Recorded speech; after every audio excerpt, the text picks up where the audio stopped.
चलिए so start करते हैं with contract act revision part 1।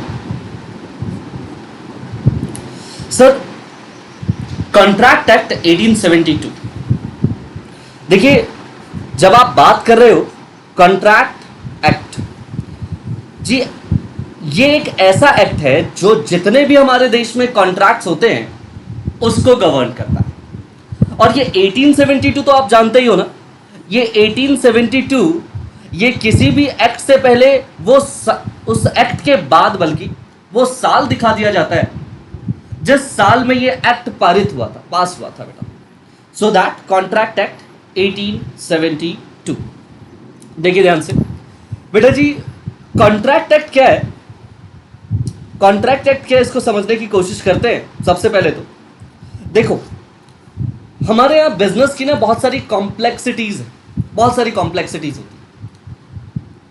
उनमें कुछ ऐसा है कि हमें अनसर्टेनिटी का सामना करना पड़ता है कि कहीं ऐसा ना हो कि अगर सामने वाले व्यक्ति के साथ मैंने कुछ कॉन्ट्रैक्ट किया, सामने वाले व्यक्ति से मैंने जैसे कहा कि भाई आप मेरे लिए ये काम कर दो, क्योंकि भाई कोई भी काम अकेले कर पाना संभव नहीं है, आपको दूसरे लोगों पे डिपेंडेंट होना पड़ेगा। लेकिन उनकी लापरवाहियों की वजह से सहना मुझे पड़े, भाई लॉसेस मुझे सहने पड़े, क्या ये सही है? बिल्कुल सही नहीं। इसको एक एग्जांपल से समझते हैं सर, कि मान लीजिए 3 दोस्त हैं, उन 3 दोस्तों ने मिलकर के ये डिसाइड किया कि चलिए एक ब्रेड की फैक्ट्री लगाते हैं। अच्छा बताओ, ब्रेड की फैक्ट्री लगाने के लिए इन्होंने क्या किया? ये सबसे पहले किसी एक प्रोफेशनल बंदे के पास गए, इधर सीए, सीएस और सीएमए। अब उसने क्या किया भाई, इन तीनों दोस्तों ने उसके साथ एक कॉन्ट्रैक्ट किया, सीए, सीएस या सीएमए किसी के साथ कह लीजिए, आपने यहां पर एक पहला कॉन्ट्रैक्ट किया। क्या कॉन्ट्रैक्ट किया कि भाई मुझे एक बिजनेस फॉर्म बना करके दे दो, या तो आप मुझे पार्टनरशिप फॉर्म बना के दे दो, भाई 3 लोग हैं, या तो पार्टनरशिप फॉर्म बना दो, या तो कंपनी फॉर्म में हमें रजिस्टर्ड कर दो, किसी तरीके से कोई एक ऐसा बिजनेस ऑर्गेनाइजेशन दे दो जिसमें हम काम करने को तैयार हो जाएं, काम हो जाए हमारा। जी कॉन्ट्रैक्ट नंबर 1 तो आपका उस प्रोफेशनल के साथ हो गया, सीए, सीएस और सीएमए के साथ हो गया। जी बिल्कुल। अच्छा, इसके बाद कहानी यही रुकेगी नहीं बेटा। इसके बाद आप क्या करोगे सर? आप फार्मर के पास जाओगे, वहां से उनसे वीट लेकर के आओगे। बेटा आप बताओ, वीट लेकर के आ रहे हो, आपने दूसरा कॉन्ट्रैक्ट किसके साथ किया? फार्मर के साथ किया। अच्छा, वीट जो है कंधे पे उठा के लाओगे क्या? नहीं सर। उस वीट को कैसे लाएंगे बेटा? आप उस वीट के लाने के लिए किसी ट्रांसपोर्ट एजेंसी के पास जाएंगे, ट्रांसपोर्ट एजेंसी के साथ भी आप एक कॉन्ट्रैक्ट करोगे, जी फला फला रेट पे हमारे यहाँ पर, हमारे गोडाउन पर या हमारे फैक्ट्री प्रीमाइसेस पे आप इन वीट को जरूर पहुंचा दीजिएगा। एक कॉन्ट्रैक्ट आपका हो गया बेटा ट्रांसपोर्ट एजेंसी के साथ। देखिए अब आप पहुंच गए हैं अपने फैक्ट्री प्रीमाइसेस में, भाई वहां पर आप लोग ऑब्वियसली प्रोडक्शन के लिए कुछ एम्प्लॉयज हायर करोगे। आप जो एम्प्लॉयज हायर करोगे बच्चों, उन एम्प्लॉयज के साथ भी आपको एक कॉन्ट्रैक्ट करना होगा। आपको उन एम्प्लॉयज के साथ भी कॉन्ट्रैक्ट करना होगा सर। ये आप एक और कॉन्ट्रैक्ट कर बैठे हैं, है ना, एक और कॉन्ट्रैक्ट कर बैठे हैं। इसके बाद देखो जी, आप प्रोडक्शन स्टार्ट करोगे, देखो कितना काम होगा। आप मशीन खरीद करके लाओगे, उसके साथ एक कॉन्ट्रैक्ट होगा आपका, है ना भाई। उसको जो असेंबल करेगा उसके साथ एक कॉन्ट्रैक्ट होगा आपका। कोई एसी लगा के जाएगा, कोई पंखा लगा के जाएगा, उसके साथ आपका कॉन्ट्रैक्ट होगा। बेटा बताओ कितने सारे कॉन्ट्रैक्ट आपके होंगे। आप सिर्फ ब्रेड का प्रोडक्शन करना चाह रहे थे, और ब्रेड के प्रोडक्शन में इतना ही नहीं बच्चों, आप बताओ प्रोडक्शन होने के बाद होलसेलर जो कि आपसे सामान लेकर के जा रहा है, उससे भी आपका एक कॉन्ट्रैक्ट होगा या नहीं होगा? बिल्कुल होगा सर। होलसेलर से भी हमारा एक कॉन्ट्रैक्ट होगा। बताएं एक बिजनेस को कितने सारे कॉन्ट्रैक्ट से गुजरना पड़ रहा है? बहुत सारे कॉन्ट्रैक्ट। डेली बेसिस पे बिजनेस इस तरह के बहुत सारे कॉन्ट्रैक्ट करता है बेटा। एक बिजनेस बहुत सारे कॉन्ट्रैक्ट करता है। अब सोचो किसी एक जगह पर भी किसी एक व्यक्ति ने भी बेटा लापरवाही कर दी तो आपको भारी नुकसान हो सकता है। 1 महीने, 2 महीने, 5 महीने। अगर आप सोचे आपका प्रोडक्शन एक्टिविटी किसी एक की गलती की वजह से नहीं चल पाया तो नुकसान किसका है? जी आपका है। नुकसान किसका है? आपका है। आप बताएं भाई, आपको रेमेडी मिलनी चाहिए या नहीं मिलनी चाहिए? आपको प्रोत्साहन मिलना चाहिए गवर्नमेंट की तरफ से या नहीं मिलना चाहिए? जी मिला आपको बेटा। ये क्या मिला आपको? Contract act 1872। क्या मिला बेटा आपको? Contract act 1872। कॉन्ट्रैक्ट एक्ट 1872 में आपने जो टर्म्स एंड कंडीशन, बेटा जी देखिए समझे, आपने इन लोगों से आप कॉन्ट्रैक्ट करते वक्त जो भी टर्म्स एंड कंडीशन आप लोगों ने डिसाइड किए थे वो आपको फुलफिल किए जाएंगे। अगर नहीं किया जा रहा है तो उसके बदले में आपको रेमेडी प्रोवाइड कराई जाएगी। कैसे, किस तरीके से, वो सब कुछ हम पढ़ेंगे इस कॉन्ट्रैक्ट एक्ट में आगे की क्लासेस के दौरान। ठीक है, ठीक है सर, ओके। चलिए आगे बढ़ते हैं, जरा समझिए बात को। सर जब आप कॉन्ट्रैक्ट एक्ट की बात करते हो ना, तो कॉन्ट्रैक्ट एक्ट 1872 ये बात तो साबित है कि सर इंडिपेंडेंस से पहले का लॉ, तो इसको बोलते हैं प्री इंडिपेंडेंस लॉ। क्या बोलते हैं बेटा? Pre independence law. सर वो लॉज जो इंडिपेंडेंस से पहले के, लेकिन क्योंकि ये कॉन्स्टिट्यूशन ऑफ इंडिया के कॉन्ट्राडिक्टरी नहीं थे, इसीलिए इनको भी एज इट इज अडॉप्ट कर लिया गया। और बेटा जी it extends to whole of the India, it extends to whole of the India. Sir पूरे देश में लागू है? बिल्कुल पूरे देश में लागू है जी। कॉन्ट्रैक्ट एक्ट 1872 पूरे देश में लागू है सर। इसके अलावा अगर मैं बात करूं कॉन्ट्रैक्ट एक्ट की, तो सर कॉन्ट्रैक्ट एक्ट लागू कब से हुआ है बेटा? 1 सितंबर 1872 से। कब से सर? 1 सितंबर 1872 से। क्लियर है? चलो वेरी गुड, ऐसे ही आगे बढ़ते हैं। सर देखिए इनिशियली जब कॉन्ट्रैक्ट एक्ट आया था 1872 में, तो सर इसके 4 पार्ट हुआ करते थे। पार्ट नंबर 1 जो कि जनरल कॉन्ट्रैक्ट से डील करता था। जनरल कॉन्ट्रैक्ट आज भी है, जनरल कॉन्ट्रैक्ट बच्चों आज भी है। सेक्शन 1 टू सेक्शन 75, सेक्शन 7 में याद कर लेना बेटा, section 1 to section 75 general contracts आज भी देखने को मिलते हैं बेटा, स्टिल अलाइव, आज भी है ये कॉन्ट्रैक्ट्स आपके पास। अच्छा इसके बाद सेकेंड पार्ट जो कि डील कर रहा था बच्चों किससे? सेल्स ऑफ गुड्स से। सेल्स ऑफ गुड्स, देखो ऑलरेडी ना कॉन्ट्रैक्ट एक्ट एक अच्छी खासी मोटी किताब हुआ करती थी, बेयर एक्ट काफी मोटा था, प्लस भाई सेल्स आप देखो डेली बेसिस पे बहुत बार आप सेल करते हो, परचेज करते हो, भाई बहुत सारे ट्रांजेक्शन्स होते हैं सेल एंड परचेज।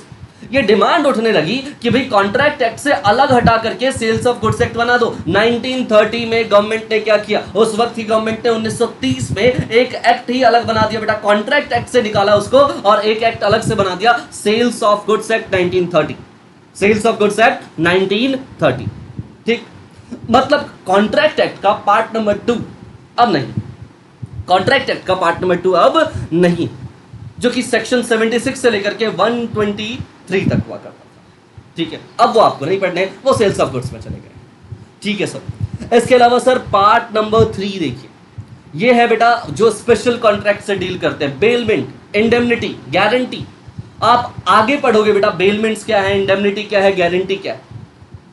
ठीक है जी सर। ये पार्ट 3 में जो डील करता है ना, सेक्शन 124 से लेकर के 238, ये आज भी है बेटा, पार्ट 3 आज भी है बेटा। पार्ट 4 जो कि पार्टनरशिप एक्ट से रिलेटेड था या पार्टनरशिप से रिलेटेड था बेटा 1932 में, ठीक 2 साल बाद ही क्या कर दिया गया बेटा, पार्टनरशिप के लिए भी अलग से एक एक्ट बना दिया गया। तो पार्टनरशिप भी आज आपके पास अलग से एक एक्ट है, मतलब कॉन्ट्रैक्ट एक्ट का पार्ट कम से कम नहीं।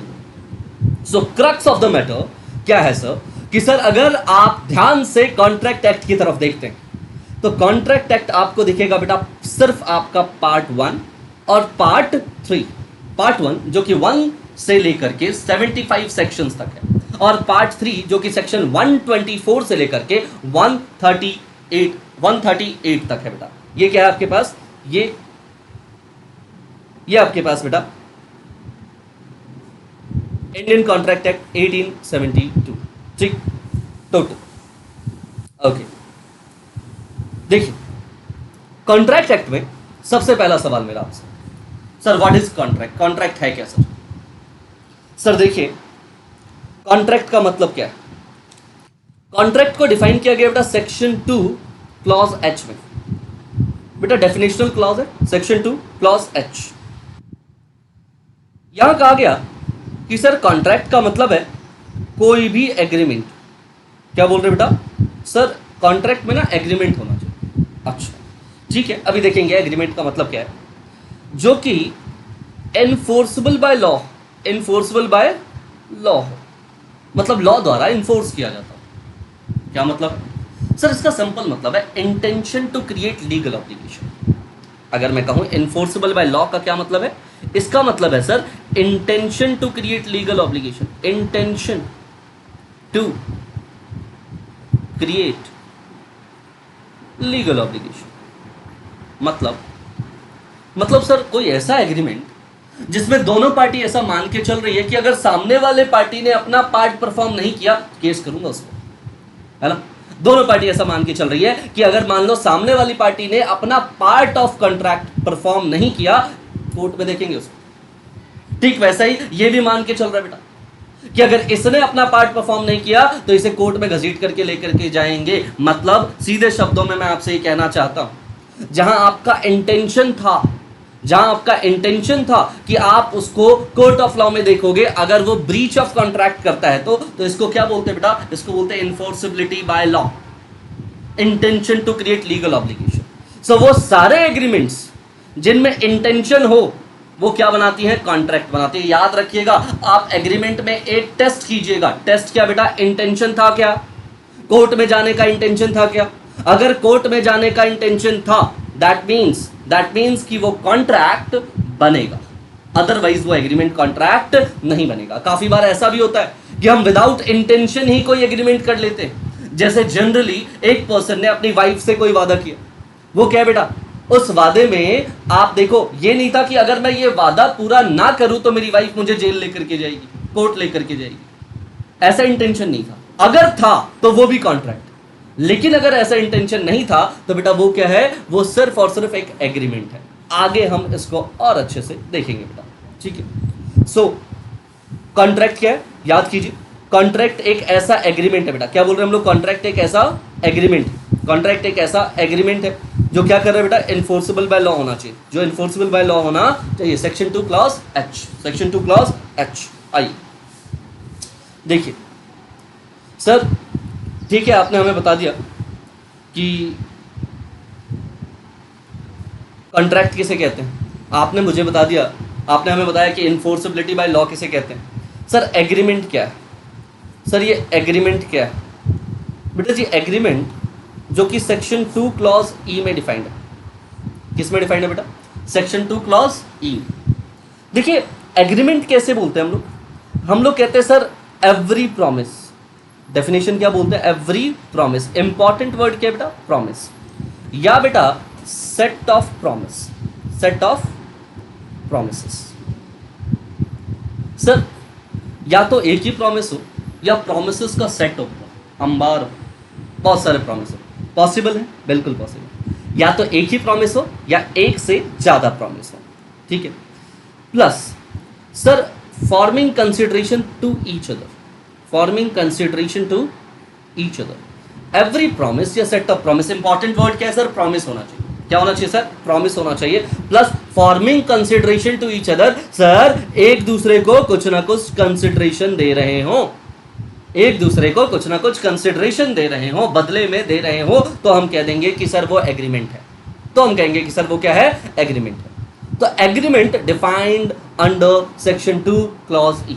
Every promise, set of promise, forming consideration to each other. याद रखिए प्रॉमिस प्लस कंसिडरेशन, आप इसको ऐसे भी कह सकते हो सर, यहाँ क्या है बेटा, प्रॉमिस प्लस कंसिडरेशन क्या बनता है बेटा, एग्रीमेंट बनता है। प्रॉमिस प्लस कंसिडरेशन क्या बनता है सर, एग्रीमेंट बनता है। देखिए जरा एनालिसिस पोर्शन को, एवरी प्रॉमिस, सर कोई एक प्रॉमिस होगा, सर मेरी कार खरीद लो, मैंने एक प्रॉमिस किया आपसे, है ना।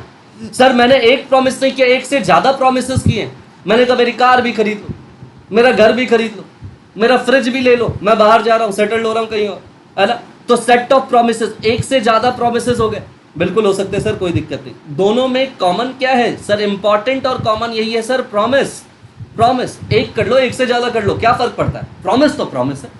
Promise, forming consideration to each other, और साथ के साथ क्या है बेटा, दोनों में आप देखो जरा कंसिडरेशन है बेटा, यहाँ पे क्या है बेटा, कंसिडरेशन है। कंसिडरेशन का मतलब ये होता है क्विड प्रो क्यो, समथिंग इन रिटर्न, दोनों तरफ से कुछ जाना आना चाहिए बेटा, है ना, दोनों तरफ से कुछ जाना आना चाहिए। इसको क्या बोलते हैं बेटा, इसको बोलते हैं कंसिडरेशन।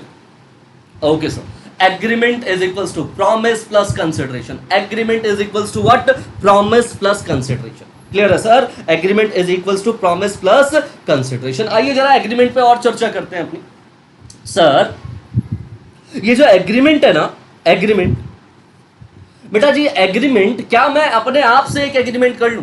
देखो मैंने खुद से कहा कि मैं खुद को अपनी कार बेचूंगा। अरे वाह, मैंने खुद को कहा कि मैं सर अपने आप को खुद की कार बेच दूंगा। बताओ बेटा, does it make sense?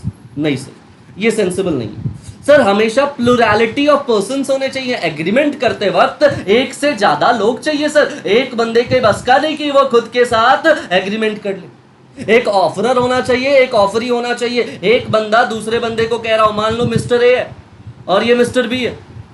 Mister A mister B को कह रहा हो, will you purchase my car, खरीदोगे भाई? और मिस्टर बी सामने से क्या कर रहा हो बेटा, ये बंदा कौन है? ये ऑफरर है। जो ऑफर देता है वो कौन है बेटा? ऑफरर। और जिसको ऑफर दिया जाता है वो कौन है? ऑफरी। अगर इसने एक्सेप्ट कर लिया, offeree becomes acceptor.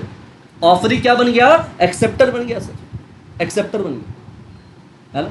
So प्लुरैलिटी of person, एक से ज्यादा लोग चाहिए सर अगर आपको कोई एग्रीमेंट करना है। हाँ जी, कोई एग्रीमेंट करना है तो एक से ज्यादा लोग चाहिए, ठीक है। अच्छा सर, एग्रीमेंट में एक चीज याद रखना, क्या? Consensus ad idem. क्या होता है ये? कॉन्सेंसस एड इडम का मतलब होता है मीटिंग ऑफ माइंड।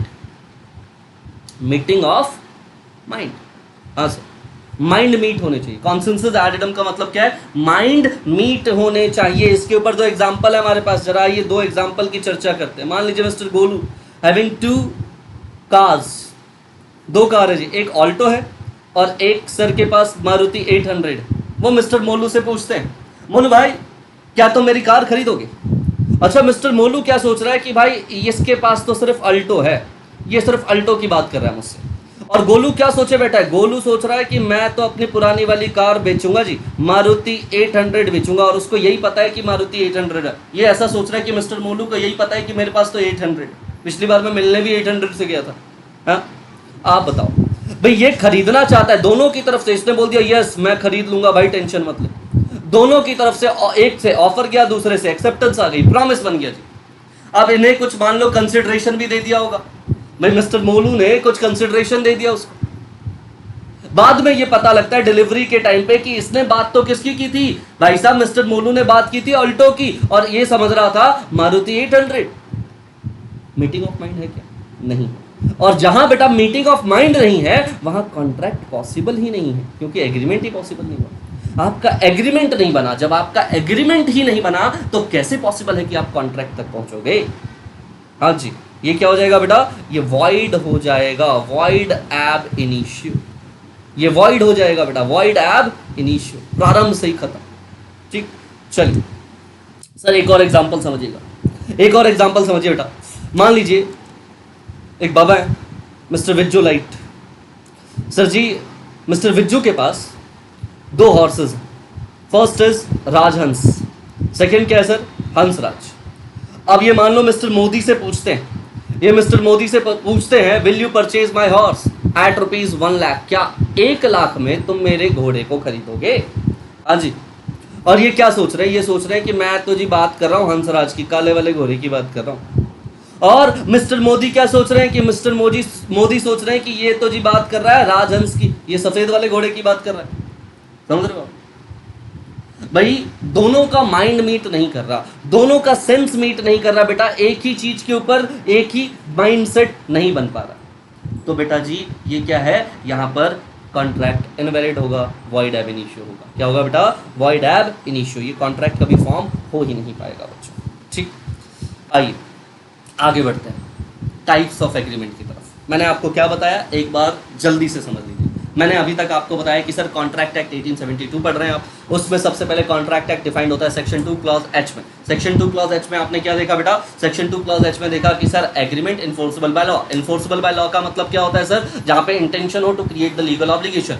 एग्रीमेंट का मतलब क्या होता है? Section 2 clause E, promise plus consideration, promise और set of promises forming consideration to each other, मतलब प्रॉमिस प्लस कंसिडरेशन। ठीक है सर, इसमें हम आगे गए नहीं, कंसिडरेशन का समझ में आ गया, क्विड प्रो क्यो। हम वापस से एग्रीमेंट को पकड़ के बैठे हैं। एग्रीमेंट का मतलब क्या सर? प्लुरैलिटी होना चाहिए पर्संस का सर। प्लुरैलिटी के बाद ना कॉन्सेंसस एडिडम होना चाहिए, मीटिंग ऑफ माइंड होना चाहिए। Clear sir? सर एग्रीमेंट में आगे देखो, एग्रीमेंट कितने तरह के होने चाहिए बेटा? 2 तरीके के होने चाहिए एग्रीमेंट। पहला कौन सा बेटा? सोशल और डोमेस्टिक एग्रीमेंट। क्या बोल रहे बेटा? सोशल और डोमेस्टिक एग्रीमेंट। दूसरा कैसे होते हैं बेटा? ये लीगल एग्रीमेंट। सर 2 तरह के एग्रीमेंट होते हैं। पहले ही मैं आपको बता दूं कि जितने भी सोशल या डोमेस्टिक एग्रीमेंट होते हैं ना बेटा, जितने भी सोशल या डोमेस्टिक एग्रीमेंट होते हैं बेटा, ये कभी भी कॉन्ट्रैक्ट नहीं बनाते बेटा। ये क्या नहीं बनाते बेटा? ये सर कॉन्ट्रैक्ट नहीं बनाते। ये क्या नहीं बनाते बेटा? कॉन्ट्रैक्ट नहीं बनाते। जबकि जितने लीगल ऑब्लिगेशंस वाले होते हैं बेटा, वो सारे कॉन्ट्रैक्ट बनाते हैं, वो सारे कॉन्ट्रैक्ट बनाते हैं। फॉर एग्जाम्पल, लड़के ने लड़की से कहा कि भाई मैं तुम्हारे लिए चांद तारे तोड़ करके लाऊंगा, या फिर चलो शाम में वॉक पे चलते हैं, मूवी पे चलते हैं, और बाद में वो चीज़ वो पूरा नहीं कर पाया। आप बताओ, लड़की पिटवा दे उसको? अभी लड़की जो है वो केस फाइल कर दे इसके ऊपर, कर दें क्या? पॉसिबल नहीं सर, नहीं हो सकता सब। देखिए, ये पॉसिबल नहीं सर। सोशल और डोमेस्टिक एग्रीमेंट में हम लोग कहते हैं जनरली कोर्ट ये एज्यूम करके चलता है कि यहाँ पर intention to create legal obligation नहीं था। ये एज्यूम करके चला जाता है कि यहाँ पर intention to create legal obligation नहीं था, अनलेस अदरवाइज आप इसको रिटर्न नहीं करवाते कि भैया हमारा इंटेंशन है कि अगर सामने वाले व्यक्ति ने ये चीज़ पूरी नहीं की तो हम इससे या तो मान लो किसी भी तरीके की पनिशमेंट कुछ भी लिख दी गई है इनमें, वो म्यूचुअल कंसेंट पे डिपेंड करता है। आई लीगल ऑब्लिगेशन एग्रीमेंट की बात करते हैं बच्चों। हाँ जी, जैसे मान लीजिए बिजनेस के अंदर जितने भी एग्रीमेंट होते हैं बच्चों, वो सारे के सारे एग्रीमेंट मान लिए जाते हैं कि यहाँ इंटेंशन था to create the legal obligation. यहाँ इंटेंशन था कि ये अगर सामने वाली पार्टी ने इसको परफॉर्म नहीं किया है तो हम उसको कोर्ट लेकर के जाएंगे। जैसे यहाँ पर मान लीजिए will you purchase my car, इसने कहा यस, और बाद में अगर ये मना करते हैं तो भैया इसके ऊपर केस फाइल किया जा सकता है, बिल्कुल किया जा सकता है सर। देखिए ध्यान से, मान लीजिए बेटा बिटवा है, एक तरफ पप्पा है। बेटा जी, पप्पा जी बिटवा को कहते हैं कि भाई अगर मान लो कि तुम CS EET पास करते हो, CSET पास करते हो, या CA CMA का फाउंडेशन पास कर लेते हो, तो मैं तुम्हारे लिए एक सुपर बाइक लेकर के आऊँगा, है ना? सुपर बाइक लेकर के आऊँगा। लड़के ने बहुत मेहनत करी, बहुत मेहनत करी, और फिर उसने क्या किया बेटा? उसने एग्जाम पास कर दिया। फर्स्ट अटेम्प्ट में उसने अपना एग्जाम पास कर दिया। हाँ जी, बट नाउ पप्पा डिनाइड, पप्पा पलट गए। पप्पा कहते हैं अबे ये तो पहला लेवल है, दूसरे लेवल पे आ, वहां पास करके दिखा, तब देखेंगे। बताओ क्या ये जो मिस्टर बेटा लाल है, ये मिस्टर बेटा कैन ही शिव ये कर सकता है क्या? नहीं सर, ये शिव नहीं कर सकता। ये क्या है बेटा? ये सर डोमेस्टिक एग्रीमेंट है। ये क्या है बेटा? डोमेस्टिक एग्रीमेंट है, और डोमेस्टिक एग्रीमेंट में intention to create legal obligation नहीं होता बेटा। कोर्ट कहती है भावनाओं में आकर के बोली गई चीजें, और जब भावनाओं में आकर के बोली गई चीजें तो उसमें लीगली इन्फोर्सेबल का सवाल ही पैदा नहीं होता। हाँ जी सर, ठीक है, ओके सर। देखिए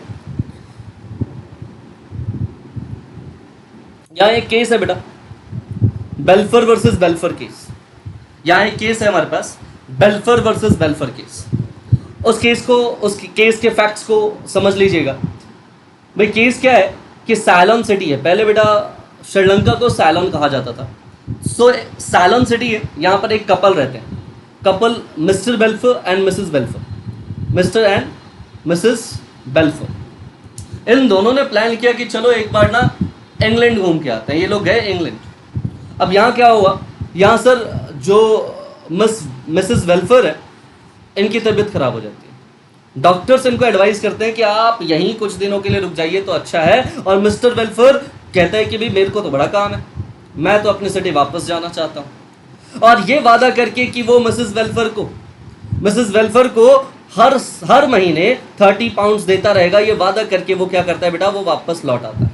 कुछ महीनों तक तो वो पैसे भेजते रहते हैं एज मेंटेनेंस एक्सपेंसेस, बट कुछ महीनों के बाद मिस्टर वेल्फर ने वो पैसा देना बंद कर दिया। आप बताइए मिसेस वेल्फर क्या कर सकती हैं बेटा? ये क्या करती हैं बेटा? ये कोर्ट चली जाती हैं, सीधे कोर्ट जाती है और अपना कंटेंशन लगाती है, अपने आरोप लगाती हैं। क्या आरोप लगाती है बेटा? वो कहती हैं कि सर हमारा एक एग्रीमेंट हो चुका है मेरे हस्बैंड से, और मेरे हस्बैंड ने कहा था कि मेरे को ना वो मेंटेनेंस एक्सपेंसेस देंगे, जो कि वो नहीं दे रहे। जज साहब ने क्या कहा? जज साहब कहते हैं कि देखो मैडम, आपने जो किया है ना उसको डोमेस्टिक एग्रीमेंट कहते हैं।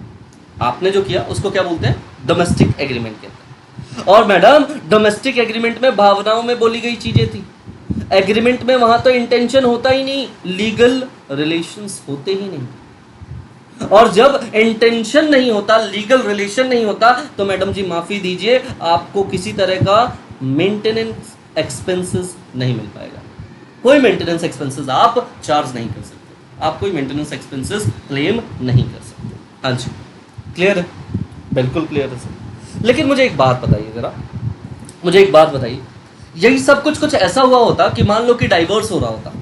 भाई मान लेते हैं अभी मिस्टर वेलफेयर और मिसेस वेलफेयर थोड़े जवान हो गए, बेटा जी मान लेते हैं कि दोनों का डाइवोर्स हो रहा है, ठीक है, मिस्टर वेलफेयर का और मिसेस वेलफेयर का मान लेते हैं, या फिर अगर आपको लगता है कुछ और नाम दिया जाए, कुछ और नाम दे दीजिए आप, ठीक है।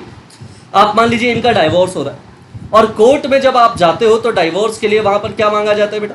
इन लोगों ने कहा कि हमें सर मेंटेनेंस एक्सपेंसेस दिए जाने चाहिए, और कोर्ट ने कहा कि ठीक है जी मिस्टर हस्बैंड, आप अपनी एक्स वाइफ को और अपने सन को क्या दोगे? मेंटेनेंस एक्सपेंसेस दोगे एवरी मंथ। और मान लेते हैं ये अमाउंट फिक्स किया ₹20,000, ये 20,000 रुपये जो है आप हर महीने दो।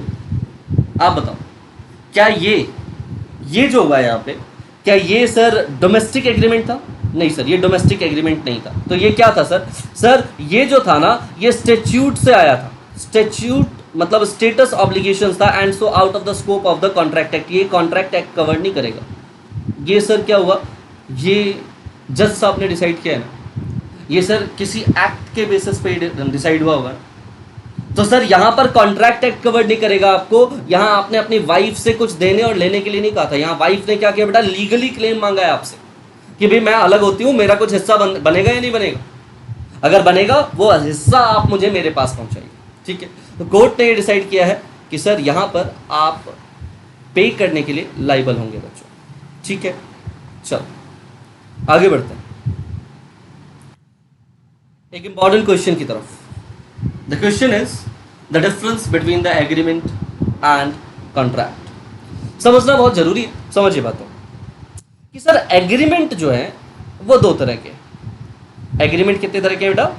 दो तरीके। एक सर सोशल या डोमेस्टिक एग्रीमेंट जो कि इन्फोर्सेबल बाय लॉ नहीं होते, और एक है सर लीगल ऑब्लिगेशन वाले एग्रीमेंट।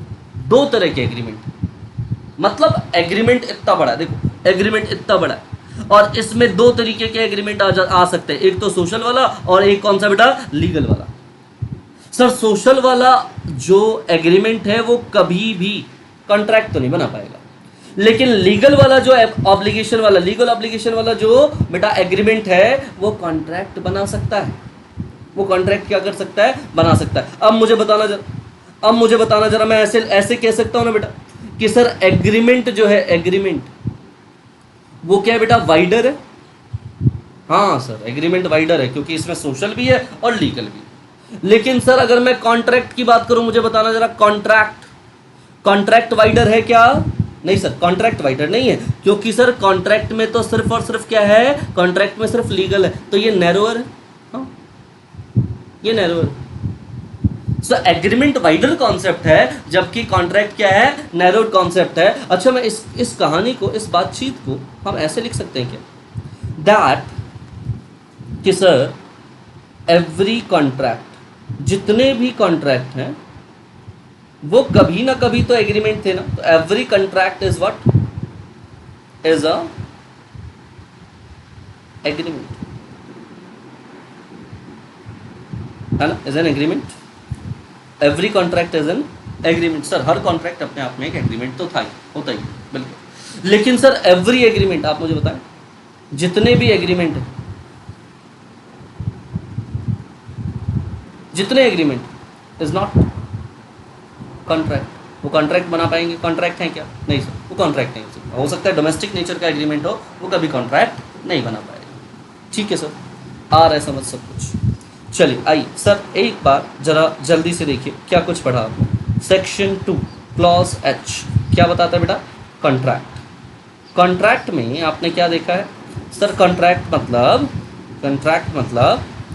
मतलब sir agreement plus enforceability by law. Sir enforceability by law जो है ये इंटेंशन, ये समझ में आ गया था, intention to create legal obligation. ठीक है सर। अच्छा एग्रीमेंट में देखिए ध्यान से, एग्रीमेंट में सेक्शन 2 क्लॉज ई, एग्रीमेंट में क्या बोल रहे बेटा? एग्रीमेंट में कह रहे हैं सर यहाँ होना चाहिए प्रॉमिस या सेट ऑफ प्रॉमिस, बात तो एक ही है, और चलेगा सर अपने को कंसिडरेशन, यहाँ पर ये दोनों चीज़ें होनी चाहिए, promise plus consideration. Consideration defined है सेक्शन 2 क्लॉज डी में, अलग से चैप्टर है बेटा, डिस्कस करेंगे बहुत विस्तार से। अभी आपने समझा क्विड प्रो क्यो, something in return. Sir promise, आइए जरा प्रॉमिस की तरफ। प्रॉमिस क्या है सर? प्रॉमिस डिफाइंड है सेक्शन 2 क्लॉज बी में। कहाँ डिफाइंड है बेटा? सेक्शन 2 क्लॉज बी में। प्रॉमिस कहाँ डिफाइंड है? सेक्शन 2 क्लॉज बी में। एनालिसिस पोर्शन से सीधा स्टार्ट करते हैं। प्रॉमिस का मतलब क्या है? When a person to whom the proposal is made. अच्छा, जैसे मान लीजिए ए ने मिस बी को प्रपोजल दिया। हाँ जी, मिस्टर ए ने मिस बी को प्रपोजल दिया, will you purchase my car? क्या तुम मेरी कार खरीदोगे? When the person to whom the proposal is made, किस पर्सन की बात कर रहे हैं सर? किस पर्सन की बात कर रहे हैं? When the person to whom the proposal is made, ये सर मिस्टर ए ऑफरर है। कौन है बेटा जी? Offeror. Mister B, miss B क्या है बेटा? ऑफरी। ये कौन है बेटा? Offeree. When the person to whom the proposal is made, sir proposal किसको दिया गया है? मिस बी को। हम बात किसकी कर रहे हैं? मिस बी की। When the person to whom the proposal is made, proposal दिया किसको गया है? मिस बी को दिया गया है सर। बात भी मिस बी की हो रही है। हाँ sir, when the person to whom the proposal is made, okay, signifies, oh sir, signifies his assent on that proposal which is made to him or her, है ना? him or her, him includes sir. So signifies his assent, sir वो जो madam है वो madam अपना ascent दे दे, अपनी इच्छा बता दे ऑन दैट प्रपोजल, वो जो प्रपोजल दिया गया ना, will you purchase my car वाला, इस प्रपोजल पे, प्रपोजल मतलब ऑफर, सेक्शन 2 क्लॉज ए, उस प्रपोजल, उस ऑफर पे अपना ना असेंट दे दे। ठीक है, द प्रपोजल बिकम्स एक्सेप्टेड। जैसे ही वो अपनी असेंट दे रही है, हाँ बोल रही है, वो क्या हो जाएगा बेटा? एक्सेप्ट हो जाएगा। मतलब अगर मैं कहूं section 2 clause B, section 2 clause B बेटा एक्सेप्टेंस की डेफिनेशन भी बताता है। अच्छा सर, सेक्शन लिखा नहीं, एक्सेप्टेड। एक्सेप्टेड मतलब क्या है? When a person to whom the proposal is made signifies his assent, the proposal becomes accepted। मेरे से कोई पूछ ले एक्सेप्टेंस का मतलब क्या है? ये रहा सर, जिस बंदे को आपने प्रपोजल दिया है, जिस बंदे को आपने प्रपोजल दिया, जैसे ही वो अपने असेंट दे दे, मतलब वो प्रपोजल एक्सेप्टेड है। Acceptance defined under section 2 clause B. लेकिन हम क्या पढ़ रहे हैं सर? हम पढ़ रहे हैं प्रॉमिस। प्रॉमिस भी कहां डिफाइंड है बेटा? सेक्शन 2 क्लॉज बी में। प्रॉमिस भी कहां डिफाइंड है बेटा? सेक्शन 2 क्लॉज बी में। कि सर जैसे ही उस प्रॉमिस को, सॉरी, जैसे ही उस ऑफर या प्रपोजल को, जैसे ही उस ऑफर या प्रपोजल को एक्सेप्टेंस मिल गया ना, अब सर ये ऑफर नहीं रहा, अब ये क्या बन गया? ये प्रॉमिस बन गया। ये क्या बन गया? उसी क्षण सर वो क्या बन गया? एक्सेप्टेड। Proposal becomes promise. जैसे ही एक्सेप्ट हुआ सर, क्षण नहीं लगा, देर नहीं लगा सर, वो क्या बन गया? प्रॉमिस बन गया। मैं क्या बोलना चाहता हूं, बड़े ध्यान से सुनिए बेटा, मैं आपसे कहना चाहता हूं, देखिए ध्यान से, दैट ऑफर जैसे इससे बेटा एक्सेप्टेंस मीट करता है, जैसे ही ऑफर को एक्सेप्टेंस मीट करता है ना बेटा, वैसे ही वो क्या बनता है बेटा? प्रॉमिस बन जाता है। ऑफर में एक्सेप्टेंस ऐड होते ही क्या बन जाता है बेटा? प्रॉमिस बन जाता है। मैंने ऑफर दिया, जैसे एक्सेप्ट हुआ, वो क्या बन गया बेटा? वो प्रॉमिस बन गया। वो क्या बन गया? प्रॉमिस। इस प्रॉमिस में जैसे ही बेटा कंसिडरेशन आ जाएगा, ये क्या बनेगा बेटा? प्रॉमिस प्लस कंसिडरेशन क्या बन जाता है बताओ जरा? एग्रीमेंट सर जी, एग्रीमेंट। अच्छा, इस एग्रीमेंट को जाके चेक करो, इंटेंशन है यहाँ पे। अगर यहां इंटेंशन है, कोर्ट ऑफ लॉ में जाने की इंटेंशन दिखाई देती है अगर, तो sir that agreement is what? Is contract. Sir intention है तो कॉन्ट्रैक्ट बन गया, बस सिंपल सी बात। यही बातें यहां पे आपको एक्सप्लेन की हुई। आइए आगे बढ़े बेटा। कंसिडरेशन मैं आपको ऑलरेडी बता चुका हूं, थोड़ा सा म्यूचुअल कंसिडरेशन होना चाहिए। ठीक है, सेक्शन 2 क्लॉज डी में क्विड प्रो क्यो, something in return. And the most important topic is agreement and contract के बीच में डिफरेंस क्या है? The difference between the contract and agreement. अभी तक जो मैं आपको पढ़ा रहा था, मैंने आपको कहा कि सर दोनों के बीच में हम डिफरेंस देखेंगे। अब मेन आप वो डिफरेंसेस देखने जा रहे हैं। देखिए जी, पहले तो मुझे बताओ जी, एग्रीमेंट क्या है? सर मीनिंग क्या बोलता है एग्रीमेंट का? एग्रीमेंट का मतलब सर प्रॉमिस होना चाहिए प्लस कंसिडरेशन होना चाहिए। प्रॉमिस होना चाहिए प्लस क्या होना चाहिए बेटा? कंसिडरेशन होना चाहिए, दैट बिकम्स एग्रीमेंट। वो बन गया सर एग्रीमेंट आपका। ठीक सर। अच्छा सर कॉन्ट्रैक्ट, हाँ सर कॉन्ट्रैक्ट। कॉन्ट्रैक्ट मतलब क्या sir? Agreement, okay, plus legally enforced, legally enforced. ये क्या बन गया सर? ये एग्रीमेंट बन गया। ये क्या बन गया? सॉरी, कॉन्ट्रैक्ट बन गया, ये कॉन्ट्रैक्ट बन गया। अच्छा सर, वाइडर स्कोप होता है, ऑलरेडी मैं बता चुका हूं आपको कि एग्रीमेंट का वाइडर स्कोप होता है, जबकि अगर आप बात करें कॉन्ट्रैक्ट की तो कॉन्ट्रैक्ट का स्कोप क्या है बेटा? सर कॉन्ट्रैक्ट का स्कोप नैरोड होता है, नैरोअर है, बिल्कुल। अच्छा देखो एक बात बताओ, एग्रीमेंट है, मेरा आपसे कोई एग्रीमेंट हुआ, आप उसको लेकर के कॉन्ट्रैक्ट, आप उसको लेकर के क्या कोर्ट ऑफ लॉ में जा सकते हो कि मेरा सर के साथ कोई एग्रीमेंट हुआ है? नहीं सर। एग्रीमेंट कभी भी बेटा याद रखिएगा, इससे आप कोई भी लीगल ऑब्लिगेशन क्रिएट नहीं कर सकते। मान लीजिए आपने मुझे खाने पे बुलाया, मैं नहीं आया, और आपने कहा सर के साथ तो मेरा एग्रीमेंट था, भैया इसकी मैं नहीं आ पाया, इसके वजह से आप क्या कोर्ट ऑफ लॉ में जा सकते हो? नहीं जा सकते sir. It may not create the legal obligation, यहाँ लीगल ऑब्लिगेशन नहीं हो सकता। और यहाँ अगर मैं कहूँ तो यहाँ पर बेटा कॉन्ट्रैक्ट अगर हुआ है हमारा, तो यहाँ क्या होगा बेटा? लीगल ऑब्लिगेशन जरूर होगा, ठीक है। और वही बात, all agreements are not contract, जितने भी एग्रीमेंट्स है वो कॉन्ट्रैक्ट नहीं होते। डोमेस्टिक नेचर के एग्रीमेंट कभी कॉन्ट्रैक्ट नहीं बना सकते बेटा, बल्कि ऑल कॉन्ट्रैक्ट्स आर एग्रीमेंट, जबकि जितने भी आपके कॉन्ट्रैक्ट्स हैं वो क्या बनते हैं बेटा? वो अपने आप एग्रीमेंट्स बन जाते हैं, ठीक है। जितने भी कॉन्ट्रैक्ट्स हैं वो अपने आप क्या पहले हो कभी एग्रीमेंट रहे हों। चलो यहाँ तक आई होप आपको समझ में आया होगा। अब चलते बेटा सेकेंड फेज की तरफ, that is essentials of a valid contract. Sir आप चाहते हो कि किसी से कोई कॉन्ट्रैक्ट करे? हाँ सर हम चाहते हैं कि हम किसी से कोई कॉन्ट्रैक्ट करें, तो बताओ ना कौन कौन से एसेंशियल्स हैं जो हमें हमेशा फुलफिल करने चाहिए? बेटा जी जो एसेंशियल्स है ना, वो एसेंशियल्स आपको सेक्शन 10 में गिवन है, section 10 of the contract act. जब आप कॉन्ट्रैक्ट एक्ट के सेक्शन 10 में आते हो तो वहां कुछ एसेंशियल्स गिवन है जो कि आपको फॉलो करने ही करने हैं, तो आपको फॉलो करने ही है। अगर किसी से आप कॉन्ट्रैक्ट करने जा रहे हो तो आपको वो फॉलो करने पड़ेंगे। लेकिन सर कुछ चीजें हैं जो कि सेक्शन 10 में गिवन है, कुछ चीजें ऐसी भी हैं जो सेक्शन 10 में गिवन ही नहीं है। कॉमन सेंस पे डिपेंड करता है सर। बताओ दो पार्टी होनी चाहिए, सेक्शन 10 में बताएंगे क्या? कॉमन सेंस पे डिपेंड करता है सर। तो सर यहाँ पर आपको, यहाँ सेक्शन 10 के साथ बेटा आपको अपना कॉमन सेंस भी अप्लाई करना पड़ेगा। लॉ पढ़ते वक्त आपको समझ में आता है कुछ और असेंशियल चीजें भी हैं, उनको भी कंप्लाई करना पड़ेगा। आइए देख लेते हैं बेटा। सर सेक्शन 10 में क्या क्या आता है बेटा? देखो सेक्शन 10 में आता है, सेक्शन 10 में आता है एग्रीमेंट होना चाहिए। सर वो फ्री कंसेंट से होना चाहिए, जबरदस्ती से नहीं होना चाहिए। एग्रीमेंट जो होगा वो कैसे होगा बेटा? Free consent. ऐसा ना हो कि वो जब ल्यूनेटिक था, वो दारू पी करके पड़ा हुआ था, तभी जाकर के आप उससे एग्रीमेंट कर लो। नहीं सर, कॉम्पिटेंसी होनी चाहिए उसकी, उसने पढ़ा हो, समझा हो, जाना हो उसके क्या राइट्स होने वाले हैं, क्या उसकी ऑब्लिगेशंस होने वाली है, तब जाकर के बेटा कॉम्पिटेंट होगा वो। कॉम्पिटेंसी ऑफ पार्टीज होना चाहिए। अच्छा जो कंसिडरेशन जाए दोनों तरफ से वो लॉफुल होना चाहिए।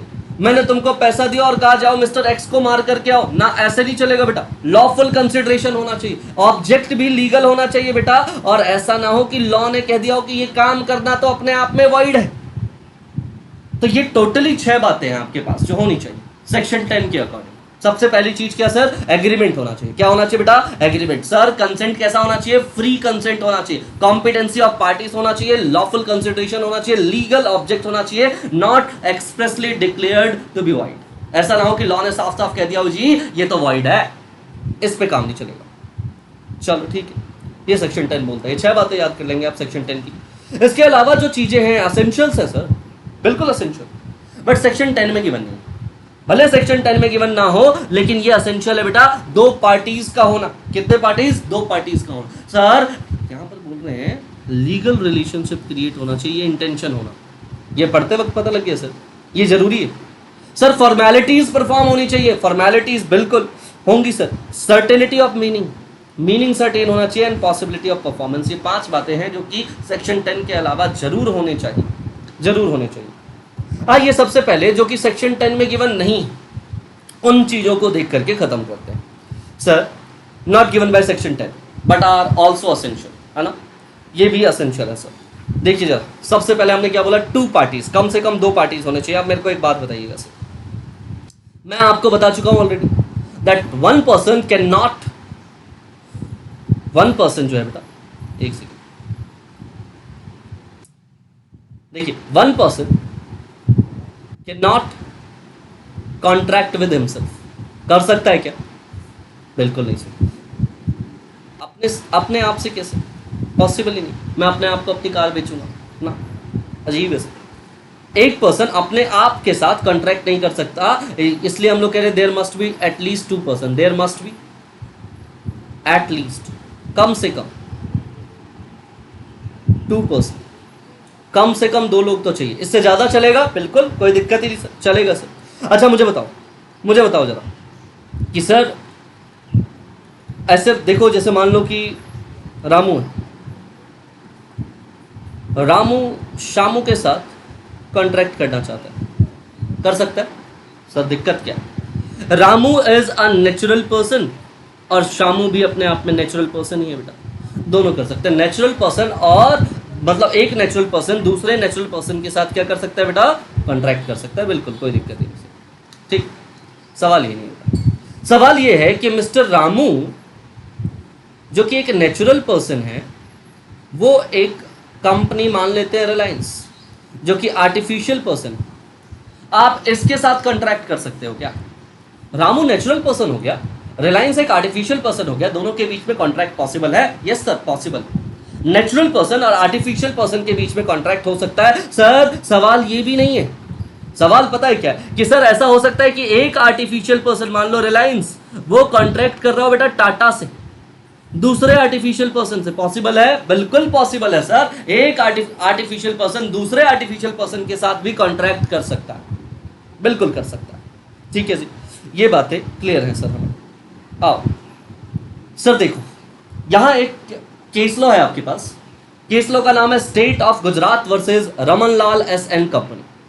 इस केस में क्या हुआ सर? इस केस में एक पार्टनरशिप फर्म है। अच्छा, वो पार्टनरशिप फर्म क्या चाहती है? वो पार्टनरशिप फर्म में जो 2 पार्टनर हैं, एक रमनलाल और दूसरे एस, वो दोनों अब सेपरेट होना चाहते हैं। क्या होना चाहते हैं बेटा? सेपरेट होना चाहते हैं।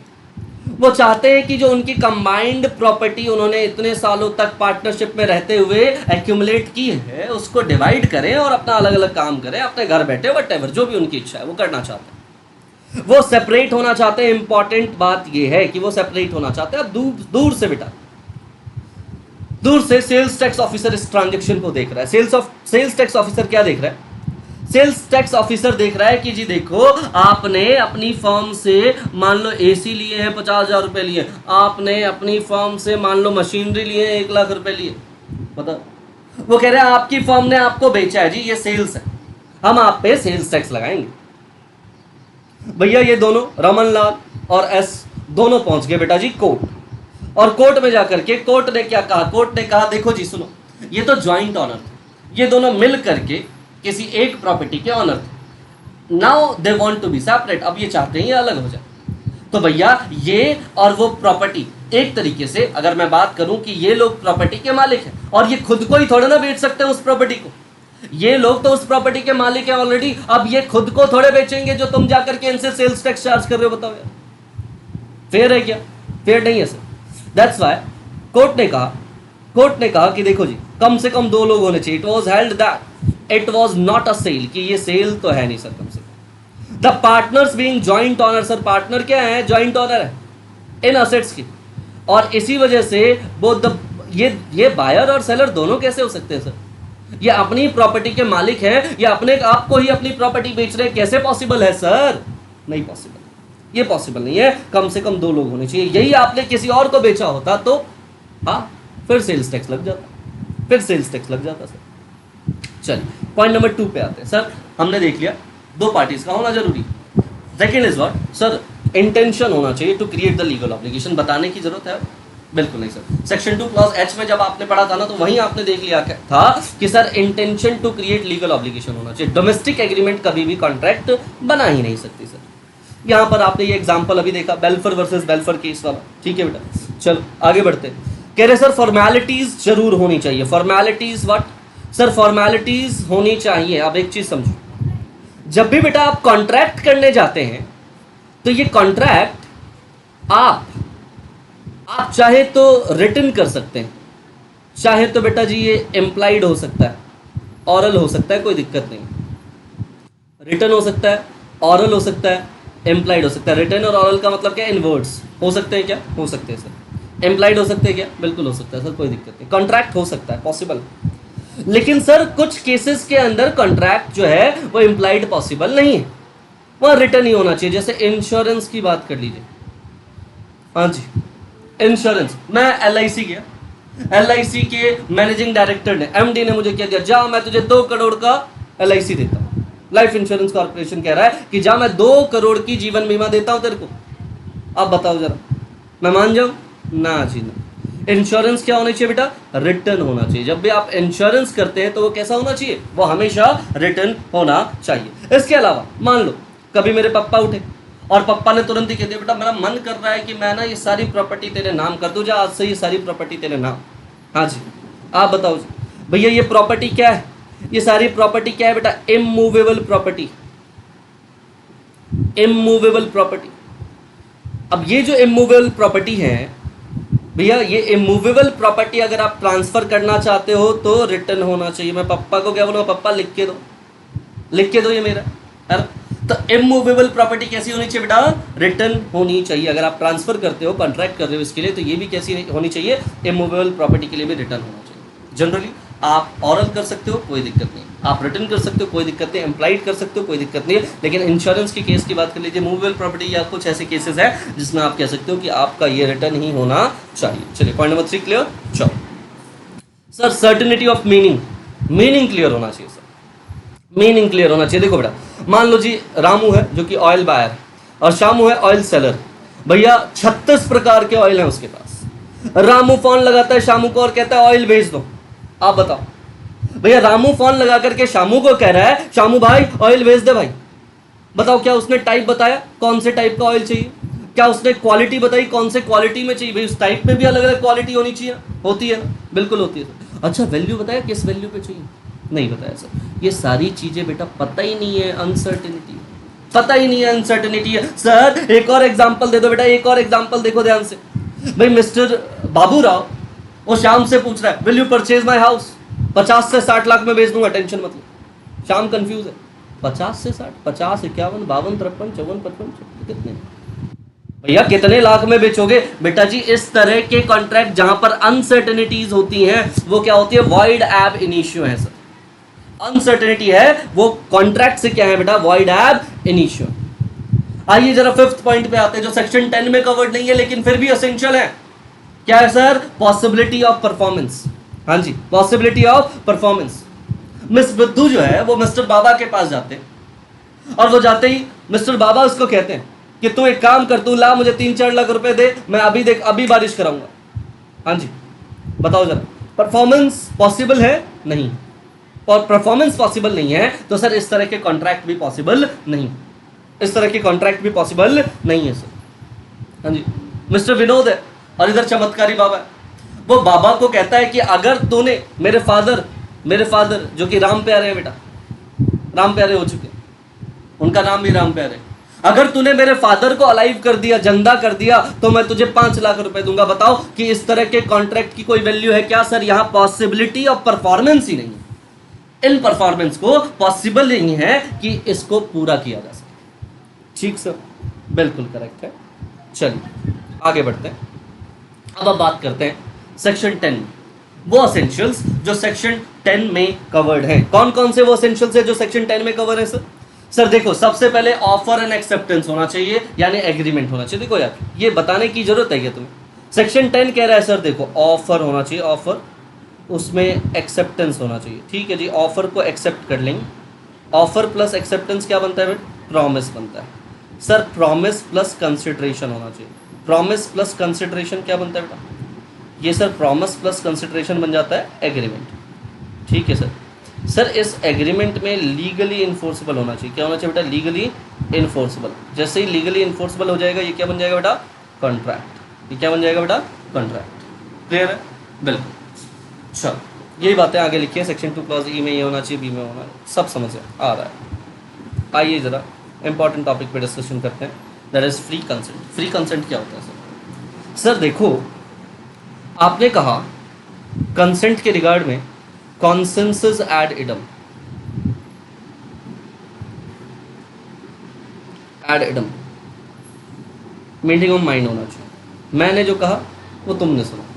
भाई जो मैंने कहा वही सेम चीज तुमने भी सुना, तो मतलब कॉन्सेंसस एड इडम है सर। ठीक सर, कॉन्सेंसस एड इडम के बाद क्या बोल रहे हैं सर? हम कह रहे हैं कि ये जो आप कॉन्सेंट ले रहे हो ना, ये कॉन्सेंट, ये जो आप कॉन्सेंट ले रहे हो ना, ये कॉन्सेंट कैसा होना चाहिए बेटा?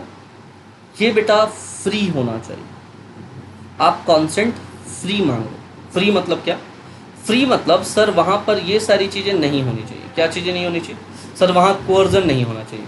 कोर्जन मतलब फिजिकल प्रेशर नहीं होना चाहिए बेटा जी। वहाँ अनड्यू इन्फ्लुएंस नहीं होना चाहिए। अनड्यू इन्फ्लुएंस नहीं होना चाहिए। मेंटल प्रेशर ना डाला गया हो सर। कोई फ्रॉड या मिसरिप्रेजेंटेशन ना हो, फ्रॉड ना हो या मिसरिप्रेजेंटेशन ना हो सर। हाँ जी, ये सारी चीज़ें यहाँ नहीं होनी चाहिए। कंसेंट बिल्कुल फ्री होना चाहिए। Coercion, undue influence, fraud, misrepresentation, इस तरह की चीज़ें नहीं होनी चाहिए। क्या होता है सर कोर्जन? क्या होता है सर मिसरिप्रेजेंटेशन? सर समझा दो जरा। आओ जरा कोर्जन पे आते हैं। कोर्जन का मतलब क्या है सर? कोर्जन का मतलब है फिजिकल प्रेशर। कोर्जन का मतलब क्या है सर? Physical pressure. सर सुपारी लाल है, सुपारी लाल ने सेठ जी को क्या किया बेटा? गन पॉइंट पे लेके आया। गन पॉइंट पे कहता है कि अपना जो घर है ना करोड़ों का, वो चुपचाप से 10 लाख में बेच करके निकल जा। हाँ जी, ये जो घर है आपका 10 लाख का, इसको बेटा कितने में, सॉरी करोड़ों का, उसको 10 लाख में बेच करके निकल जाइए चुपचाप से। आप बताओ, सेठ जी ने मान लिया। अब बताओ, अब क्या सेठ जी बाद में बेटा कोर्ट जा सकते हैं क्या? बिल्कुल सर, बिल्कुल जा सकते हैं। सेठ जी कोर्ट जा सकते हैं। सेठ जी कोर्ट में बता सकते हैं कि सर ये जो कॉन्ट्रैक्ट हुआ है ना, ये कॉन्ट्रैक्ट तो वैलिड ही नहीं है, क्योंकि ये सुपारी लाल मेरे पास उस दिन गन लेकर के आया और इसने गन के पॉइंट पे मुझसे मेरी करोड़ों की प्रॉपर्टी 10 लाख में अपने नाम करवा दी। पॉसिबल है? बिल्कुल पॉसिबल है। सुपारी लाल को क्या होगा बेटा? सुपारी लाल को पनिशमेंट मिलेगी बेटा under IPC, Indian penal code. Supari Lal को आईपीसी के अंडर, भाई कॉन्ट्रैक्ट एक्ट में तो जो उसने कॉन्ट्रैक्ट किया उसके लिए कॉम्पनसेशन अलग चीज, बल्कि इसके अलावा सुपारी लाल को आईपीसी की धाराएं लगाई जाएंगी, उनके सेक्शंस लगाए जाएंगे बेटा। सर एक बार बताओ जरा, फिजिकल मतलब प्रेशर मतलब क्या? कोर्जन का मतलब क्या? देखो बेटा, फिजिकल प्रेशर का मतलब है किस, मतलब कोर्जन का मतलब है, सॉरी, फिजिकल प्रेशर या तो अप्लाई करना या उसके लिए थ्रेट करना। मतलब सर कोर्जन का मतलब है किसी के ऊपर या किसी की प्रॉपर्टी के ऊपर, किसी के ऊपर या किसी की प्रॉपर्टी के ऊपर मैंने क्या किया बेटा? मैंने फिजिकली प्रेशर अप्लाई किया या फिर थ्रेट टू अप्लाई, मैंने उसको धमकी दी है कि भाई बाहर मिल गया ना गोलियों से मूंद दो, या मैंने उसकी प्रॉपर्टी के लिए बोला है कि ये प्रॉपर्टी जो करोड़ों की है चुपचाप से मेरे नाम कर दे। अगर मेरे नाम नहीं करता है तो बेटा बॉम्ब लगा दूंगा मैं, बॉम्ब लगा दूंगा मैं। मतलब फिजिकल प्रेशर अप्लाई किया हो या थ्रेट टू अप्लाई किया हो, या तो उसके ऊपर, उसके किसी चाहने वाले के ऊपर, या बेटा जी उसकी प्रॉपर्टी के ऊपर भी, तो भी हम इसको कह देंगे कि ये क्या है सर? ये कोर्जन है। किसी लिविंग पर्सन के ऊपर या फिर उसके प्रॉपर्टी के ऊपर किया हो तो भी क्या है बेटा? तो भी वो कह देंगे कि सर कोर्जन है। क्या बेटा? कोर्जन। चलिए आ जाइए आगे, अनड्यू इन्फ्लुएंस पे। अनड्यू इन्फ्लुएंस का मतलब मेंटल प्रेशर। हाँ जी, गुरु जी हैं, उनके डिसिपल। अच्छा, डिसिपल ने बेसिकली, गुरु जी ने कहा डिसिपल को कि आप अपनी प्रॉपर्टी मेरे नाम करो और देखो मैं तुरंत आपको मल्टीप्लाई करके दूंगा, इसको 3 टाइम्स मल्टीप्लाई करके दूंगा। अब बताओ भैया, ये मेंटल प्रेशर में, ये मेंटल प्रेशर का मतलब क्या? मेंटल प्रेशर का मतलब है सर, मेंटल प्रेशर का मतलब क्या सर? इसका मतलब है फ्यूडिशियरी रिलेशनशिप का होना। यहाँ फिड्यूशियरी रिलेशनशिप है। फिड्यूशियरी रिलेशनशिप मतलब ट्रस्ट एंड कॉन्फिडेंस, कि मेरे गुरुजी ने ये कह दिया, मुझे उनके ऊपर ट्रस्ट है, मेरा उन पे कॉन्फिडेंस है। भाई फिड्यूशियरी रिलेशन था, मैंने क्या किया? मैंने अपनी प्रॉपर्टी के कागजात गुरुजी को दे दिए। ये मैडम ने अपने कागजात गुरुजी को दे दिए। बाद में समझ में आता है गुरुजी ने तो 3-4 लोगों के साथ ऐसे ही किया, उनकी प्रॉपर्टी अपने नाम करवा लेते हैं और फिर उसके बाद उसका पता ही नहीं लगता। बाद में इसको ये चीज समझ में आती है। अब सर एक चीज समझिए, इधर भी जो आपने पढ़ा था, यहाँ पे अगर सेठ जी चाहते तो कॉन्ट्रैक्ट करते, चाहते तो ना करते, इसको बोलते बेटा वॉइडेबल कॉन्ट्रैक्ट। वॉइडेबल मतलब क्या? At the option of aggrieved party. Contract क्या है? वॉइडेबल है। सर सेठ जी की मर्जी है, चाहे तो ले जाए यार 10 लाख में, कोई दिक्कत नहीं। मेरे आगे पीछे कोई नहीं है, मेरे को करना ही क्या है इस प्रॉपर्टी, उसकी मर्जी, सेठ जी की मर्जी।